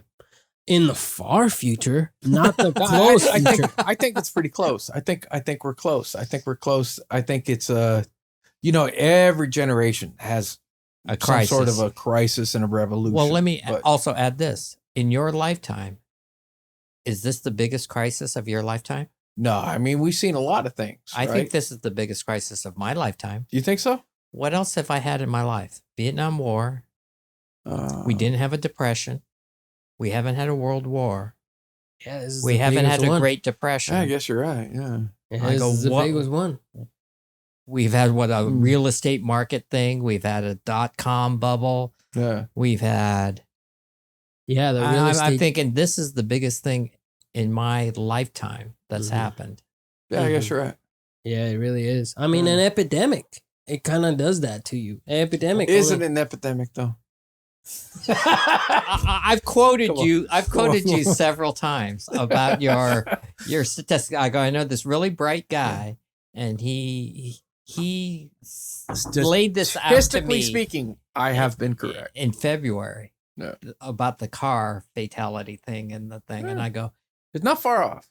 he's been really, close about that. I go, I didn't know anyone that died of a car fatality. I don't know anyone that's died of a. You do actually, but Who died of a car fatality? I can't really say. Well, I mean, Mayor Garcia's mom. No, that wasn't a car fatality. Oh, I'm sorry. Your example was you compared the annual car fatalities to to the COVID, projected COVID things back in February. And you said, which ended up being lower, by the way. Yeah. right. And you were like, if you didn't know anyone last year dying of a car fatality, you're not going to know. And I was like, because I know you were kind of like it was not Statistically speaking, if you did. statistically speaking, not as big a deal. I know several people that took the same tact, and I was not on that tack. But I've mentioned your statistics and your story to many of the people I know, and I go, yeah, he was right about that. But I also treated this as a true pandemic. I mean, I followed the guidelines. I wore the masks. I disinfected. yeah, you I did all all of that that. stuff. So not to treat it like I was actually correct. That was my opinion at the time. Yeah, But I do agree that this is not a 1918 epidemic. yeah, It's not at that scale, obviously. But when it comes to global, it's affecting the global economy, not the US. If All you're right. thinking about global, that's staggeringly different numbers. And another thing on top of that is that it's overwhelmingly affecting those people with existing conditions. That's which right. is mostly the minorities. Minorities, and the problem also is that we're only counting death counts. We're not we've seen accounting. the CDC's percentage of COVID-19 deaths related to how many actual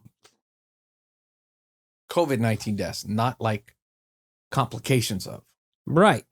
Even if you add the complications, it really isn't that many. What I'm getting to is the economic damage this has done. Oh, it's fucked up. That it's gonna overwhelmingly affect those people in less financial stability, Right. to where Because it's gonna those are have the people that have to go to work. The people that are in the middle and higher can work from home. exactly. So even if it's not killing these people, even if it's not an epidemic, it's giving you all the symptoms of an epidemic towards the people less fortunate. Therefore, it's going to weaken our economy. Therefore, it's going to, Absolutely. by the end of this so-called epidemic, we're not going to be the number one most powerful economy in the world. Yeah, really? We're not. No. Really? You don't think so?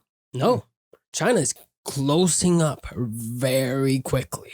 I don't know if we were number one from China before, were we? Yeah, I don't even know if we There- were. but we're only like like $3 or $4 billion difference. Is that right? Yeah. Oh. Yeah, we're there. They used to be way less than us, but because the economy grew, they make better. They came together. It's the thing about China is very interesting is that there are multiple cultures and different, kind of like people in China. It's not all just China. Everybody just talks Chinese. No, there's multiple different languages and cultures built into China that then later decided that, hey, communism is the way to go, I guess. So we're going to just let this leader to run all of China. Therefore, we can all be connected under one umbrella of an economy, therefore bolstering us to the very top. Because there's way more people, way more labor being done, therefore cheaper prices, therefore more work. And then number one, baby. Wow. Well, that is their goal. I mean, that's the goal for any country, though. You would think, yeah. Any country wants to be number one because that's the commodity. I mean, the United States is number one now because... Sorry, Canada. I wish I could move to Canada, man. Like, if I could get work up there, if I could get the work I have down here in Canada, yeah, I'd go there in a second. Yeah, did you guys hear that after the Biden and Trump debate, there was a staggering Doesn't search. surprise me. There was a staggering search on Google for what it takes to move to Canada. Well, that happened when Trump. That also happened when Trump was elected. Well, was elected, yeah. I mean, I honestly was contemplating those same things, but then I realized my debt is holding me down right here. Yeah. Because even if you move to Canada, what was her name? I'm sorry, I forget. Go ahead. Student loans, you mean? They'll stick She must have looked good forever. I hope she looked good in a bikini. Even if you move to Canada, student loan. Yeah, even if you were to move out of the country, you still need to pay for those loans in the United States, and you got to do your taxes here if you're long. Well, Trump, he delayed some of that shit or something. Oh yeah, right? Until December 31st. And it still comes. That same thing with the fucking rent thing. Or yeah. What does he think the epidemic is going to be gone by December 31st? That's like, oh, come on. And all of a sudden you're going to have splurge money then. Yeah. It's just from what I've observed, I haven't observed a lot that the president has done for any logical or scientific reasons. Almost everything is done for a political reason or to benefit his business. It's not done based on, well, this makes sense. It's like, this helps me. This helps my business. This helps my election. I don't even think that, because obviously not having a mask has damaged his reputability. No, but what was the reason? Yeah. The reason he downplayed that from the beginning is because if you said it, the stock market would go down. That would affect the economy. That would affect his perception for the upcoming election. That was wait. The whole reason. Masks were affecting the economy, the stock market. Yes, when it started in February. When it started in February, if he took the threat more seriously, stock market is all about perception. The stock market is all about what you're invested in. And if you're smart. But the whales move the money based on impression, right? Right. Maybe. I don't know. I'm not a stock market. I'm not a stock market, but you could see, like, why did he go to Walter Reed after the stock market closed on Friday? It was Friday. It just happened to be Friday. That Walter Reed, is that really fancy clothes place?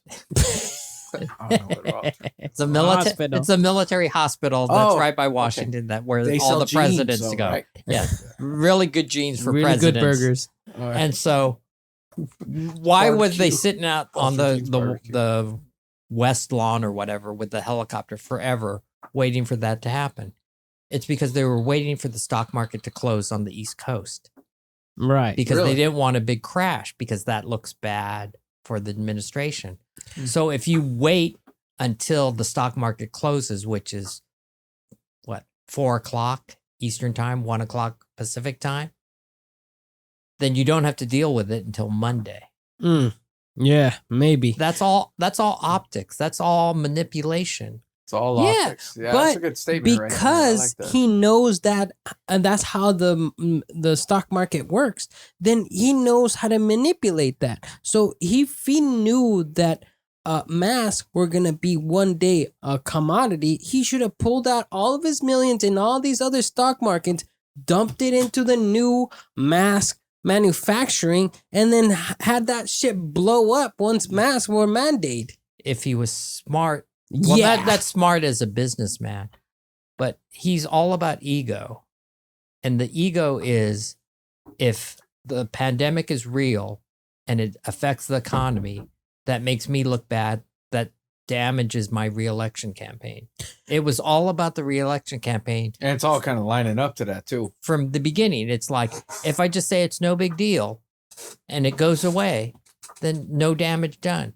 But if he went all in and said this is a health thing, even if he was responsible and did all that stuff, it's going to have an economic impact.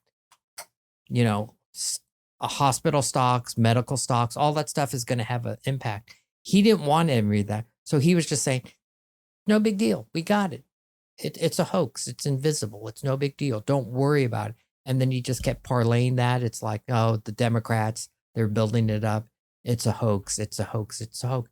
It's science. What happened to him now is evident of science. Well, not to mention, I'm sorry to say this, karma. Yeah. But this is science. Well, that's the thing about why I don't think he's that smart, because if he was really smart when it comes to the stock market, he would have used that to his advantage. Well, like he could have parlayed it to a financial thing if he wanted to do that, but he was more concerned about a political advantage. The political advantage when it comes to a possible epidemic is just so much more. Then again, we haven't had an epidemic at this scale in a very long time, so it's hard to depict that to be an epidemic. Exactly, huh? I mean, the SARS. Almost exactly. What was it that Obama was dealing with? The SARS? Is it the SARS thing? I think Ebola. Ebola or something like that? I think he had SARS and Ebola. I think he had SARS and Ebola. Yeah, where it was fucking cabbage or some shit like that, right? And they successfully fucking contained that shit. Well, because they acted also right predicted away. like a higher death rate. Or Ebola was supposed to be to wipe everybody scary, out. and I think it was, I don't know, 15,000 Yeah. people my wife or something. reads like a shit ton of Oh my God. zombie books, right? Just all zombie books. That's all she reads. She watches all the movies. And when this epidemic started, she said that one of the things that is like a ringing theory in all of these zombie books is that the virus doesn't kill you. It is the government rushing a cure, and the cure they find out works for 98% of the people. For 2% of the people, it turns them into zombies. Mm-hmm. And that 2% can bite the other 98%, turn them into zombies. So that's what she's expecting. And I told her it's coming. It's November 3rd. Yeah. Cure is going to be out there. He's going to rush it out the door so he can get reelected. Yeah, that's another. All right, so the minute Chewy wanted me to get a flu shot today, so I'll get my flu shot. I'll come over to your house. I'll go, Susan. I almost got my flu shot today, but I was like, fuck it. I haven't done it in 20 years. So you haven't done a flu shot? Not in 20 something years. No. Yeah, neither have I. Why? Have I. Well, if you don't get sick, I guess there's no reason to. I've gotten flu shots. I don't get sick. Oh, well, you can't predict that. That's like. No, I can't, but I haven't gotten a flu shot in 20 years. And how long has it been since I had a flu? Why are you getting one this year then? I'm not. Oh. I'm not going to get one unless it has, if it has for my wife and child. But if it has a cure for COVID, I'll do it. Here's a question. But are you going to get the vaccine? Yeah, that's a big question. I will. Yeah. I will. Well, not for Nathan too? I won't. Yeah, absolutely. Yeah. I don't think I will be getting the vaccine right away. I'm going to be waiting for a little bit. watching to see if there's a Well, you're not how long? and you should because you're not in one of those. What do they call it? Brackets. My age.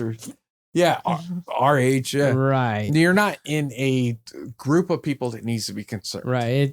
I'm not predisposed to potentially So you having should an not. adverse You should reaction. absolutely fucking not. You're one of those young Jump son in. of a bitches. Yeah. But like another thing, You're is- healthy. You probably work out 5 times a week. Oh, you should okay, see this guy at a hotel. It's ridiculous. We're going and working a job. I actually don't want to see this guy in a hotel. But But- what was that girl you broke up with? Okay. Which one? Yeah, any of them actually. Any There's of been them. like a half I'll a dozen that just I'll about take put my anyone. eyes out. I'll I'm be like, all right with holy it. shit. They're like, fuck it. But There was one that I was like, you broke up with her? And I was like, swipe right. She was a problem. No. And I was Don't listen to like, that, did you folks. look at her? I Yeah. go, open your eyes and look at And her. your problem was you tried to talk to her. But It's like, look at her. but would you take the vaccine if Trump makes the CDC pass one before the election, before the year ends? If Trump says it's okay, I mean, Yeah. it's not the my that's CDC not my says it okay, qualification. or Trump says it's okay. well, Well, that CDC Trump's- is pushing it. yeah, the and White Trump House is telling prematurely CDC to go around Well, and I pushing it. would read between the lines. If I thought Trump was pushing the CDC, I'd have doubts. What if I would too, but I would not have enough doubts to not do it. really? I would have enough doubts to wait a month I or don't two. care. Whoa. But okay, so Nice sound effects. Extreme close up. That's what we ought to Yeah. do. Yeah, that wasn't wasn't- biased at all. well, like the biggest thing is that Dr. Fauci keeps saying is like we cannot rush this, otherwise these people, our vaccine could have an adverse effect to the point where, But you can't. But by the time it gets to us, I mean, you're gonna see that kind of an effect. But I mean, I don't know. Even There's a lot of if, people even that if are it afraid gets of to vaccines. us, it's only going to be effective for what, 50% of the people. There was something I read about that would just shock me about medication, number to treat or something. Like any medication you take, you're supposed to ask your doctor, what's the number to treat? And it's like, oh, we're giving you this cholesterol medicine, and the number to treat is like 40. So for every 100 people that they give it to, it doesn't work for 40. And you're like, Oh, I never heard that. holy shit. And all they're doing is they're factoring in overall that it's more beneficial than not beneficial. But it's not it's not like 90% it's going to work on. It's like, 46% it's going to work on. 46%. And what are all the side effects? So you should ask what's the number to treat. And I was shocked. And so that's what it's going to be like the vaccine. The vaccine will fix, 50% if they're lucky. Maybe it's only going to fix 37%. But you still want to take it. Mm-hmm. But it's not like you take the vaccine. Most people will take it and think they're bulletproof. Yeah. That's not That's true. bullshit. Yeah. Well, every vaccine that you see, every vaccine that you're prescribed has side effects, has an effective rate.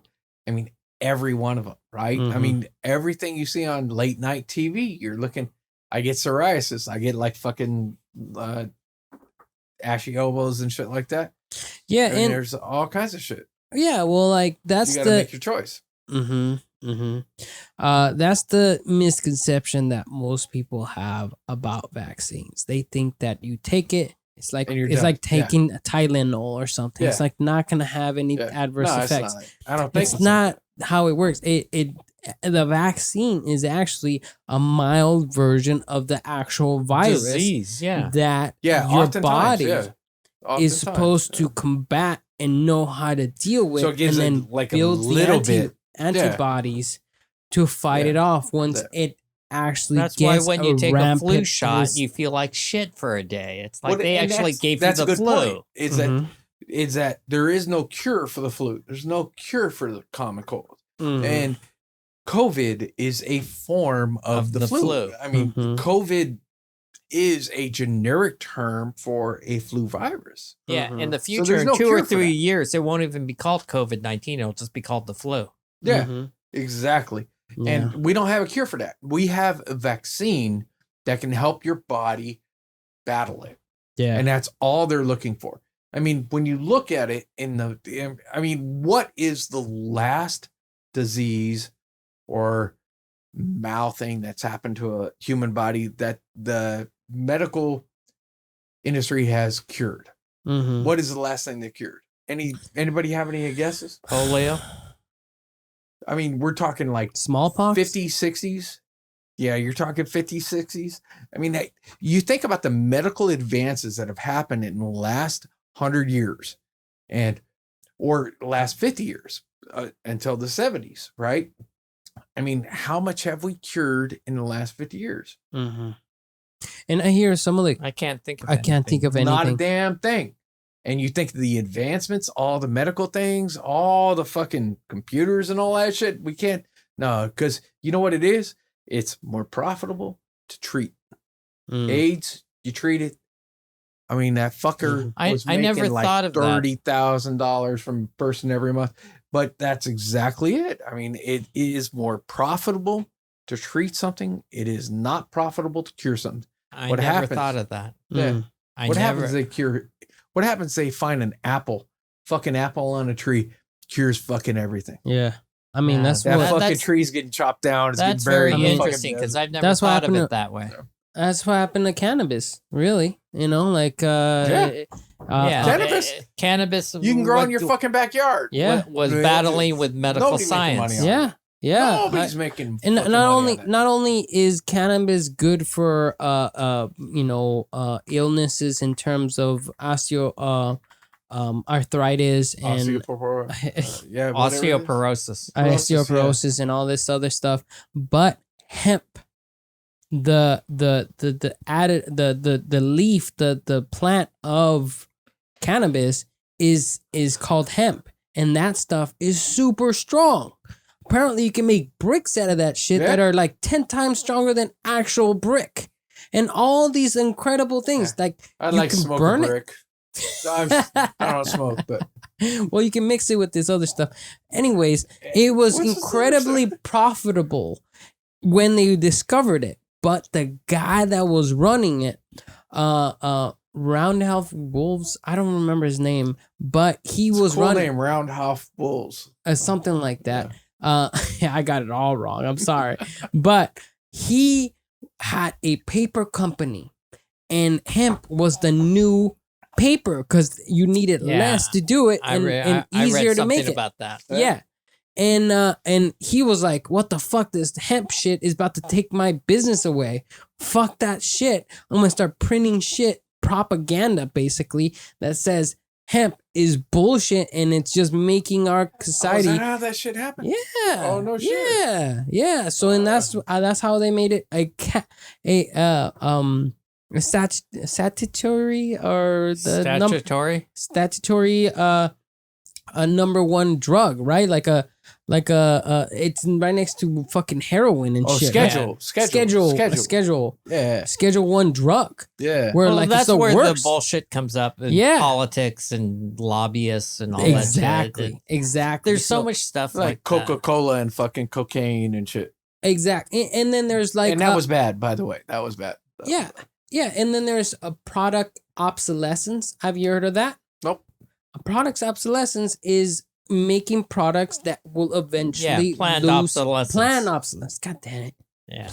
Product obsolescence. That's been talked about forever. It's forever. That you can make cars that would last way longer than normal cars last now. Yeah, but because that's like the whole business thing with the fucking nylons that women wear. Have you heard that one? Like some company in like New York had first developed nylons for women leggings that they could wear, and they sent the women all home with them, and they were like, all right, come back and say, tell us when they get runs in them and shit. They lasted too long, and they were like, okay, come back and we'll give you this set. And they lasted 2 months. They're like, all right, bring those back, we'll give you this set. Last 30 days, perfect. Yeah. Some shit like that. Yeah. I mean, that's the thing. I'd like to think that's not true, but there's too many examples of it being true. We're a capitalist country, a capitalist society. We're driven by that. But by having that mindset, there's all kinds of evil dark sides that you can go down. It's like ways to maximize it. We could be making 21% of profit, but if we do this fucked up thing, we could make 31%. It's like, or 22. Even 22. He's right. Even 1%, but you're really fucking people. We don't care. It's another 1%. Mm-hmm. It's a capitalist. You would society, want people right? to be, well, I would want people to be. We all want to win. We all want what we want, but can't we? But in a true consumer society or in a true America, another company could be able to come up and say, okay, they're doing it this way. We're going to do it this way. But they get squashed. Oh, keep the mic closer, Matt. Yeah, currently they do. Yeah. Right? Yeah. It you know does. what I'm saying? Yeah, you gotta have because profit. they will lobby. Otherwise, they wouldn't be able to build themselves. Well, no. If Apple used to be the competitor, the outlier that came in and screwed up IBM, but if you came up with the new Mario computer and you came in, Apple would do everything they could to squash you. Right? They have more power. They'll buy you out more like.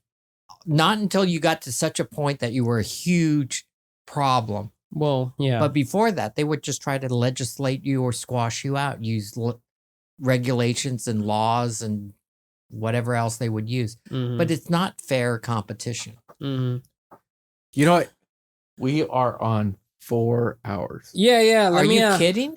Yeah. Well, we took a 15, 20-minute break. But before we leave, I like to steer things from politics to back to photography. We spent a lot of time on the fucking Trump shit. Yeah. It's easy to do. I'd like you to edit all that stuff out because I don't want that on record.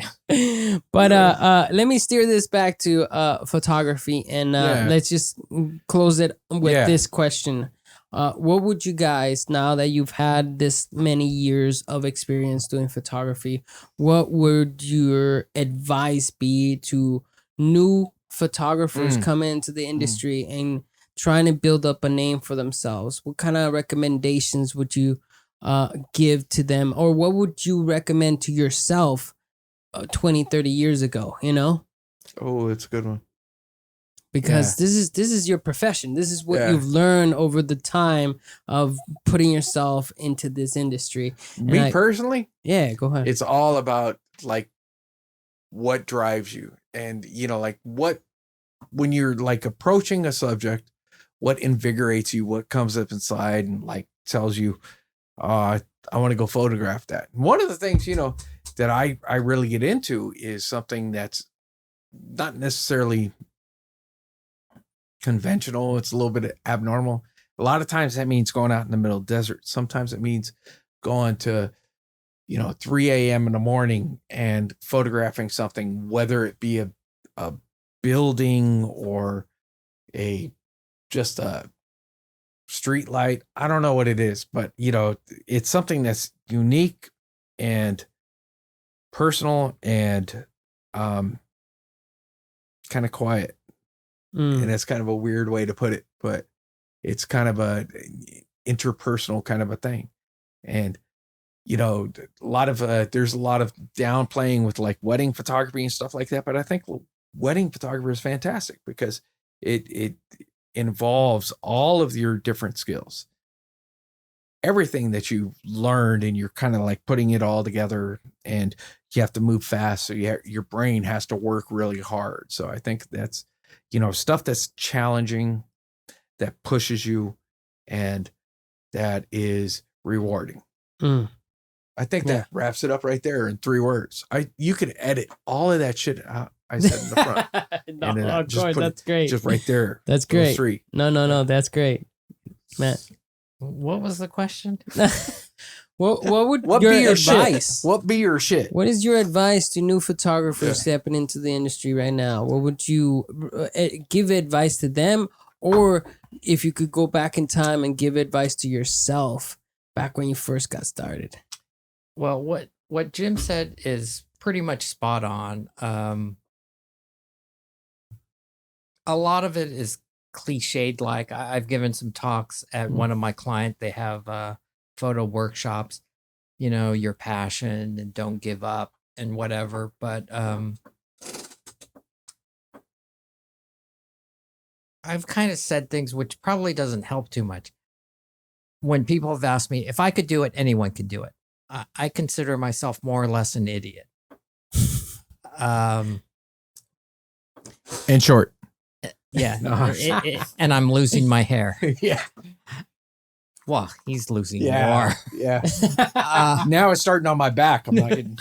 But yeah, anyway. I'm getting it in my ears, which is very annoying. Why don't you grow a mustache, Matt? Yeah. No, you didn't see my COVID beard during my Facebook post? Did you? Oh, I looked like an Asian billy goat. It was You could horrendous. totally do one of those, Yeah. right? What are they? no. Full Manchu. Oh, it wasn't a Fu Yeah. Manchu. It was a billy goat. It was like it was a It's all patchy or what? Oh, It no. doesn't look patchy. No. It was think of like an ugly Asian billy goat on the side of a mountain. That's what I look like. I finally shaved it off because I was like, every time I ate, it was like tickling me. Oh yeah, I feel it, man. I gotta shave too. Shit. Oh, It was But- a mess. mhm. What were we saying? Oh, advice. One would be, I think a lot of people and creatives in general have this issue of like, I don't want to do that. They're disrespecting me. And I'm just like, get over yourself. That's a good point. Mm. It's just like, I know this is worth $1,000. They're only paying me $375. And it's like, F them. And it's like, are you going to get a good portfolio sample? Are you going to get good experience? Are you doing absolutely nothing? You're just sitting on the couch and drinking beer? Well, $375 is better than that. I just run into that all the time. It's like, well, who do you think you are? It's like you're working to get experience. You're working your way up. Quit thinking you're the top of your field when you're working your way up.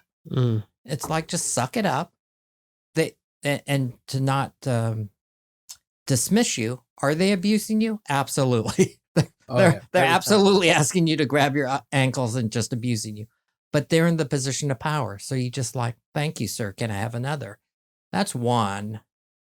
And almost everyone I know that's been successful in it has done things they didn't want to do to get there. And if you're not willing to do that, I don't know, go bowling. I mean, I lived in a garage. I lived in a place that was so cold I could put a plate of water out during the winter and it would freeze. Mm-hmm. I took a shower in a darkroom sink. Mm. Yeah. I mean, I made coffee in that sink, by the way. there was innumerable examples of things that I did. It didn't really bother me that much. It's kind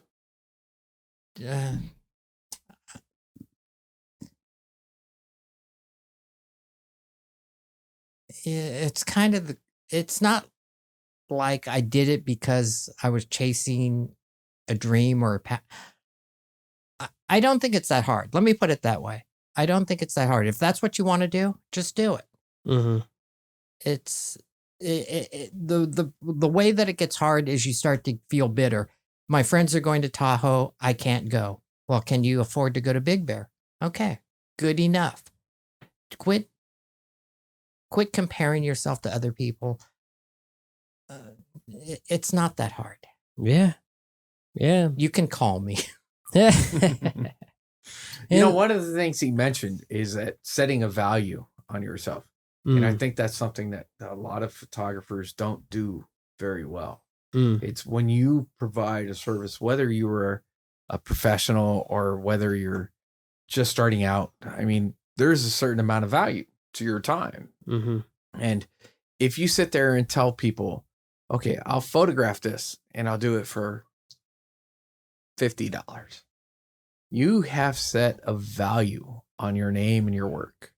And if you sit there and you go, I will set a value low, then that's pretty much what your referrals will provide for you. That's what's going to happen in your future. It's, anytime somebody comes up to you, they'll be like, oh, so-and-so said they paid you $50. I'll pay you $50 too.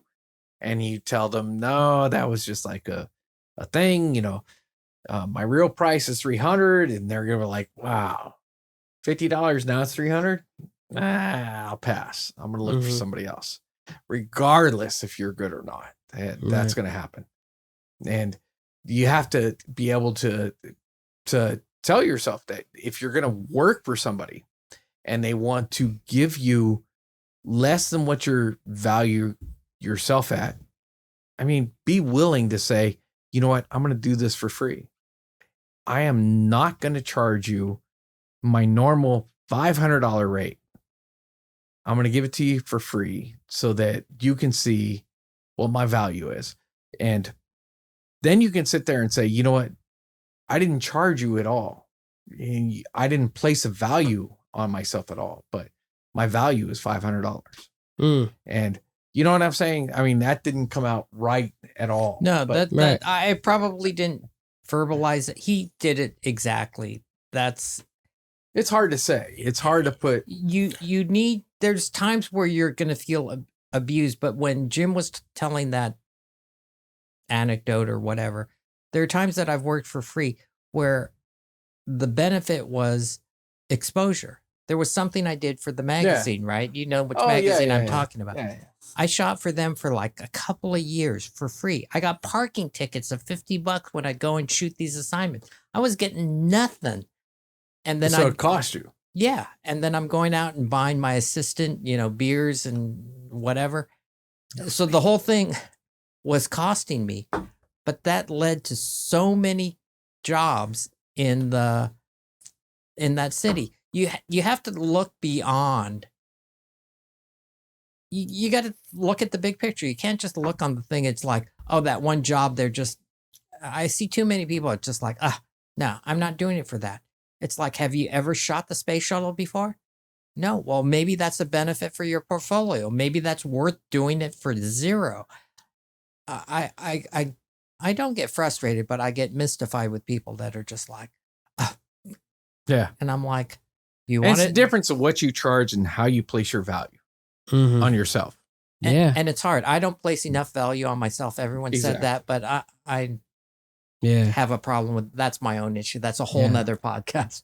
But you need to, if you start out as a beginner and you put value on yourself because you put professional in front of your name, but you don't have the skills, you're doomed. Yeah. Yeah. And honestly, in closing remarks, the only token, I don't have enough experience as you two combine at all. But to add to a token to both of your response to that is to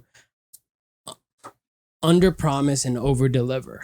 Absolutely. That's a great thing. Yeah. That's absolutely right. You don't know what you're going to deliver, but whatever you do the best you can, and you try to over deliver as much as you possibly can, because that is great experience for yourself and great look for the client. And on top of all of that, what I've realized for myself, honestly, is listen to yourself. Honestly, and those people that are listening to yourself. Don't listen to those critics that tell you, oh, these pictures aren't no good. They're underexposed or overexposed or whatever. Don't listen to them. And also don't listen to those people that tell you, oh my God, you got a great eye. You could do this, you can do that. Listen to your own passion, because that passion is what is going to push you past those difficult 18, 20-hour days where you're working overnight, that you're tired and sick and you can't get up. You need to push yourself through that. And if you don't have that passion in you and you don't know how to get past that, you're not going to make it here. And as unfortunate as that is, and I think that is universal in any real profession. And if you keep listening to those people, you're going to be lost forever. And you need to listen to your own voice and see how much will you have in yourself and push that forward. And that's as much as I got to say. Thank you so much, Matt. Yeah. I really appreciate you, Jim. Thank you. Thank you so much for being here. It was fun. Great conversation. Gotta have you guys again in the future. All right. Right on. Thanks, guys. Thanks for watching. All right. Boom. That's it. So we're out. Yeah, done. You're good. He's dude. good, You are right? As a fucking host. good. Yeah, you're fucking you're all Joe Rogan and shit on That's that. what I thought. Yeah, Even yeah. that ending thing, it's Yeah. very slick. It's very professional. I don't know how you Very do nice. that after 4 or 5 beers. No. That's slick. Yeah, right. Yeah, right. No. I appreciate you. Yeah. Have a problem with that's my own issue. That's a whole Yeah. nother podcast. But you need to, if you start out as a beginner and you put value on yourself because you put professional in front of your name, but you don't have the skills, you're doomed. Yeah. Yeah. And honestly, in closing remarks, and the only token, I don't have enough experience as you two combine at all. But to add to a token to both of your response to that is to under promise and over deliver. Absolutely. Yeah. Absolutely. That's a like, great thing. Yeah. That's absolutely right. You don't know what you're gonna deliver, but whatever you do the best you can, and you try to over deliver as much as you possibly can, because that is great experience for yourself and great look for the client. And on top of all of that, what I've really realized for myself, honestly, is listen to yourself. Honestly, and those people that are listening, listen to yourself. Don't listen to those critics that tell you, oh, these pictures aren't no good. They're underexposed or overexposed or whatever. Don't listen to them. And also don't listen to those people that tell you, oh my God, you got a great eye. You could do this, you can do that. Listen to your own passion, because that passion is what is going to push you past those difficult 18, 20-hour days where you're working overnight, that you're tired and sick and you can't get up. You need to push yourself through that. And if you don't have that passion in you and you don't know how to get past that, you're not going to make it here. And as unfortunate as that is, and I think that is universal in any real profession, and if you keep listening to those people, you're going to be lost forever. And you need to listen to your own voice and see how much will you have in yourself and push that forward. And that's as much as I got to say. Thank you so much, Matt. I really appreciate you, Jim. Thank you so much for being here. It was fun. Great conversation. Gotta have you guys again in the future. All right. Right on. Thanks, guys. Thanks for watching. All right. Boom. That's it.